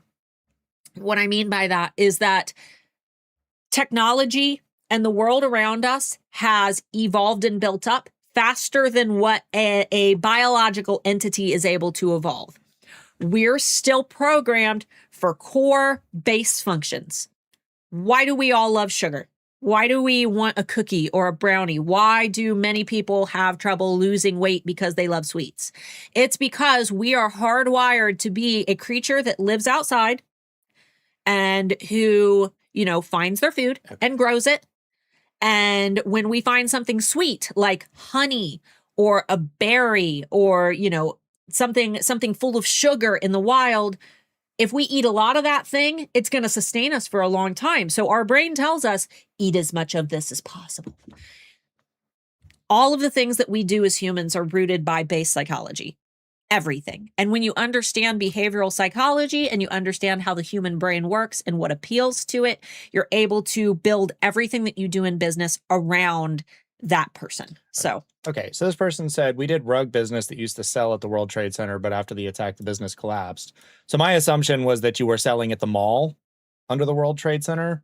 However, you're saying you did rug business in Seattle, which is nowhere near the World Trade Center, from India, and after the world attack, our business stopped. So no, because the attack has literally nothing to do with you. No. So no, you shouldn't. It would be. I would consider that, as someone who is a veteran who literally fought the wars that followed that, as insensitive. Yeah, that's very insensitive, and it feels, especially if you're trying to sell to a U.S. audience, you're going to catch more hate with that. It feels like you're trying to make money off of a tragedy. You know what I mean? Yeah. Okay. So no, absolutely not. Can I email you if I have any more questions? Absolutely. And thank you so much for answering my questions. I'm trying to revive my Etsy shop. 100%. You can email us at any time. If it's like Saturday, Sunday, we'll get back to you. It might not be immediate, but we will get back to you. I'm gonna be here every day. Yeah, except when we're out with our friends for the weekend and on Father's Day and everything else. I'm saying we will get to you. I promise. Okay. I'm just trying to see if there are any more questions in between. This is your last chance to ask him if you have them. Was this the one you answered? Yes. And then there was one there. Yeah, that one. I do digitals, but use AI as well as Photoshop, Lightroom, and Canva. Would it be suitable? The type of product that you sell doesn't matter. Now, one thing I will say is that our community is full of artists. Yes. Because of that, we do have AI users in Handmade Alpha Academy. Yes, we have plenty. We don't bogart the material from people. HAA is meant for businesses who are allowed to sell on Etsy. AI is something that you can sell on Etsy. Or are you saying that you just use them for your product photos? That's technically, as long as you're following Etsy's rules on that, and you're also disclosing if a product is made with AI, or you're putting the note about synthetic humans if you're using people AI. That's one thing. Now, I will say that you might, if asking for honest opinions from the community, if you go into the community, and the community is separate from the academy. You have your academy where you are not talking to other people. You are learning from Starla, but we have a support community with a lot of, different opinions and views. And if you go in there and you say, these are my product photos, how can I make them better? And they're all AI generated, you will probably have legitimate artists who will look at your photos and say they would be better if you did not use AI. No one's going to bully you, though. No one's going to be mean to you. We don't allow it. And if somebody is, obviously let us know and report the comments so we can take care of it. But we are a very, very welcoming community. You have to be willing to hear hard advice, though, sometimes, because we are a community that is not built to blow smoke up your butt. If you have a problem in your shop that we think is preventing you from making money, our objective is to help you make money, even if it directly contradicts what some of these big Etsy gurus say, because you know what their objective is? It is also to make money. And they're going to tell you whatever you want to hear in order to help them continue to make money. We are going to tell you the hard advice.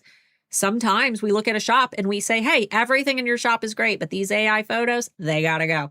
And it just depends. It really depends. I've seen some shops that do AI backgrounds and I don't even notice. I can't even tell because they're done in a way that the average person wouldn't be able to tell. Sometimes I see them and I'm like, I would never buy this because I can tell that this isn't real. So, but in terms of, can you join HAA and will it help you? Yes. This person had asked this throughout the stream and I didn't have time to address it. I sell physical products and digital files clearly separated in my shop. I'm considering a limited POD for the 250th anniversary section. What are your thoughts? I think you're late on the draw. Yeah. I think you're late on the draw. By the time you get things drafted up, put into your shop, and actually out there advertising into the algorithm, you're going to be too late on the draw. Everyone in there, you saw probably 5 or 6 shops this week had the 250 stuff. That's representative of Etsy as a whole. Anybody who sells POD has 250th. You're late on the draw. Yeah. If you did digital files, it's literally in 3 weeks. 2 weeks. If you did digital files where the file is something like someone is automatically downloading it and then they have it, that would be different because they have time. But typically when it comes to seasonal events, holidays, things like that, you want to list a minimum of 4 months in advance. Minimum 4 months in advance. So you should be working on Halloween right now. and probably a little bit of Christmas too, because Halloween and Christmas are both selling on Etsy right now. Don't worry about 4th of July. You've already missed that. That's okay. Don't worry about Father's Day. You already missed that. That's okay. Move on to the other later season holidays because people are buying that stuff right now. There were quite a few questions. Just give me Sure, one second. that's fine. We're the only thing Mark and I have to do today is finish building the ultimate summer trends report. That's it. Let me just do it up here because I was already. And I'm procrastinating on that ultimate summer trends report. It's so big. It's like I keep saying over 200. I had to remove a couple terms because I thought that they weren't copyright and then they ended up being copyright. I'm going to try to stick to primarily HAA questions because we're way past our stream time here. And I gotta pee. Someone did say, how do you handle Italian and English term keywords and tags? Should I keep titles and descriptions and the rest in English? Etsy translates. But they also tell us that if we translate our own listings, it actually helps. There's a It'll be more accurate. Yeah. There's a translation section in Etsy now. I actually stumbled across it in the new shop that I've been working on. I can't tell you exactly where it is offhand because I'm sitting here live not looking at Etsy. But if you Google it, you should be able to find it. Etsy tells us that our translations are going to always be better than their translations, which is crazy because Etsy uses AI now. Sticking to HAA questions. Is there recently joined HAA? Is there a way to save the video content for viewing offline? No, there isn't. And we do that for very specific reasons, to a point where I even have termed it in, I believe it's in our terms now, that it will be an automatic DQ from the course with no refund. Because unfortunately, that's a stealing content level of thing for some people. And I'm not at all being accusatory in your direction. We had someone who did it. Yes, we being in the course business, especially earlier when there were a lot more of us around before, like it was mostly just like a TikTok mini course thing. A lot of people did that, and it was to the ruin of their businesses, unfortunately. So no, we will not be doing offline viewing because that doesn't stop. Like what stops you from going in, downloading all the content, refunding, and then you have it anyway. Right. You know what I mean? We also have had several occasions where people have done that and then they've tried to sell it and it just and then Mark and Starla's legal team have to get involved and it turns into a big. I understand why you want to, but unfortunately, it's just it gets hard. Legal team. Our legal team. Legal team. You mean me? Our legal team. Me finding your public address and sending you a letter that says hi. A cease and desist in the mail. You did that one. I know I did. I'm still going through. Thank you for all your loving helping humor, loving rescue dogs. Can you mention what action you suggest about the New York AI model? We actually have a video on that on the channel. If you go back, like it's like 3 weeks now. Yeah, go watch that. It'll help a lot. I think the title is something like New AI Law or something. I cover everything that we know. I don't know anything else other than what's in that video. I literally put everything that I know in that video, and if it's not covered in the video, then I don't know. Because nobody knows that nothing has happened yet, so we only know what's been stated. But I outline it in a way that hopefully is understandable. Okay. I remember someone stole the whole I sent an email course 2 weeks ago. Should I resend it? If you sent one and we didn't respond, there's a good chance it went to spam. So we'll check afterwards. Nancy, what email did you send it to? Did you send it to Starla at handmadealphaacademy.com? I do. My inbox gets a lot more spam pushes than yours, and I don't do my due diligence checking that. I've been checking spam every day. I have not. I would resend it. Just make sure you're sending it to the right address because we've kind of been on it. If it has been a question, I have had a few HAA questions from existing students that are like super in depth, and I have not had the mental capacity to give them the answer that they need. And those have been pushed aside until HAA closes so that I can actually give them a good answer. But none of them have seemed like urgent type things. Can you revisit vintage shops and how HHN it's HAA and how that can help? or what vintage on Etsy Outlook is now? So Handmade Alpha Academy helps with vintage shops the same way that it helps with every other shop.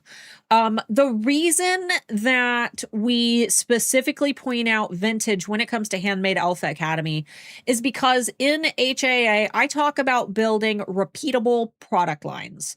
So those are items that can sell over and over again. That way you can hopefully accumulate a bestseller. Every time a listing sells in your shop, Etsy takes notice and they look at the type of person that bought that listing and they look at what that person had been searching for when they found the listing. They look at the person's past purchase history and, what they know about that shopper, their style, the types of things they usually buy, how much money they usually spend. And they look at those things in connection with your listing, how they found your listing. Did they find it on social media? Did they find it through a search on Etsy? What keywords did they use when they found it? And basically, Etsy collects data from your listing, all the information that you have in your listing, and then they collect data from the customer. And when an item sells over and over again, Etsy learns. Every single time a new customer buys that listing, Etsy learns more about that listing so that they can show it more to the right types of customers because they're learning the types of customers that like that item. So they can show it to them over and over again. Every time it sells, then it relists, And that is why building a bestseller is so important because you build what's called your listing quality score. When you have a one-of-a-kind shop or you have a vintage shop where once the item sells, it's gone, you aren't able to build a listing quality score for that item. It sells, it's gone. Etsy can't collect any more data. What you can build is your overall customer and marketplace experience score. That is how Etsy sees your shop as a whole. I like to think of it as your shop's scoreboard. It's like your shop's good reputation with Etsy. So if Etsy notices that everything in your shop that sells is vintage and maybe it's all, from the 70s and it's all mid-century modern style and, because Etsy is still keeping track of what's selling in your shop and how it connects to your shop, then yes, Etsy can start to rank you in search, but it takes a lot longer to do it that way because Etsy doesn't have as much data coming in. Which is why vintage shops tend to struggle when it comes to SEO. You do your SEO the exact same way.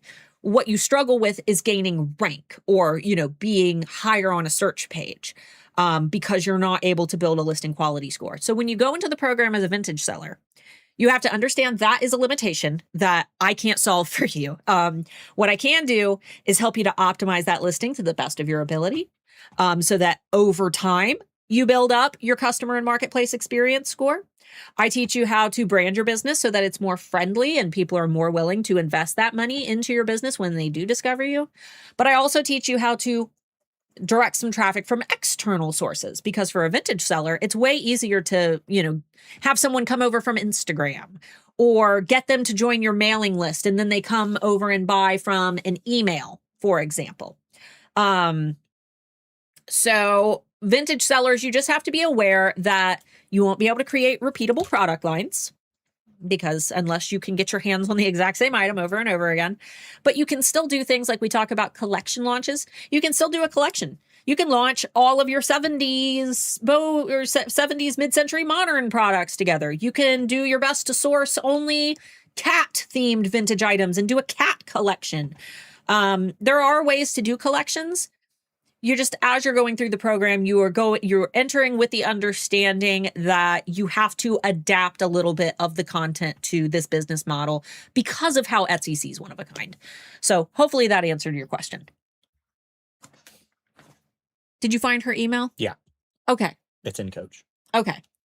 Nancy, I probably just missed it because right now it's student time, but it's 100 emails a day kind of thing. But it is in there. If I join HA, would the course give me direction on whether I should keep my shop with digital products and physical together in the same shop or separate them? It's not going to specifically tell you that, but it is going to help you. Yeah, the short answer is yes, but it's not going to be Starla saying you need to split these up. It is going to be talking about your ideal target customer, understanding their needs, understanding the things that align with, a shop that they would buy from, and then you deciding for yourself if the items that currently exist in your shop fit that mold. And if they don't, then that would be you making that decision to remove, certain products or split things up. But if you ever, if when you get to that part of the course, if you need feedback, you can email me and ask me.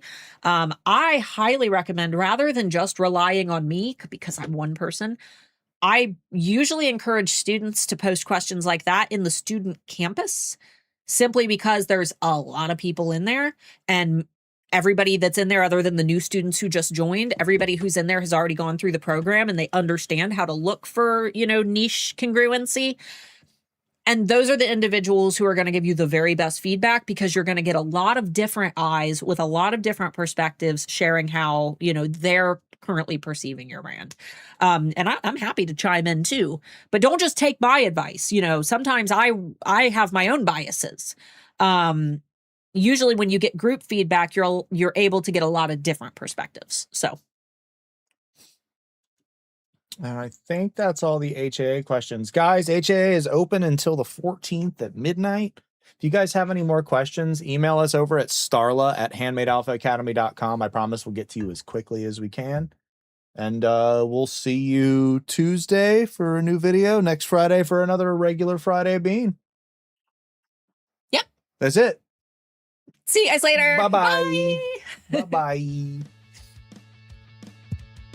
I love HAA. Before I joined HAA in the winter session of 2023, I had no clue what to do for my Etsy shop. The way that Starla goes into details about what different color psychology is and how to market to your target customer, she really breaks it down step by step. Starla and Mark will break everything down in a simple, easy to understand teaching style. If I can do this, you can do this. And with HAA, I have a step-by-step module, each module building on itself, each step building on itself, so that I have that concrete foundation. As a person who has ADHD, I really appreciated the way that the lessons were taught.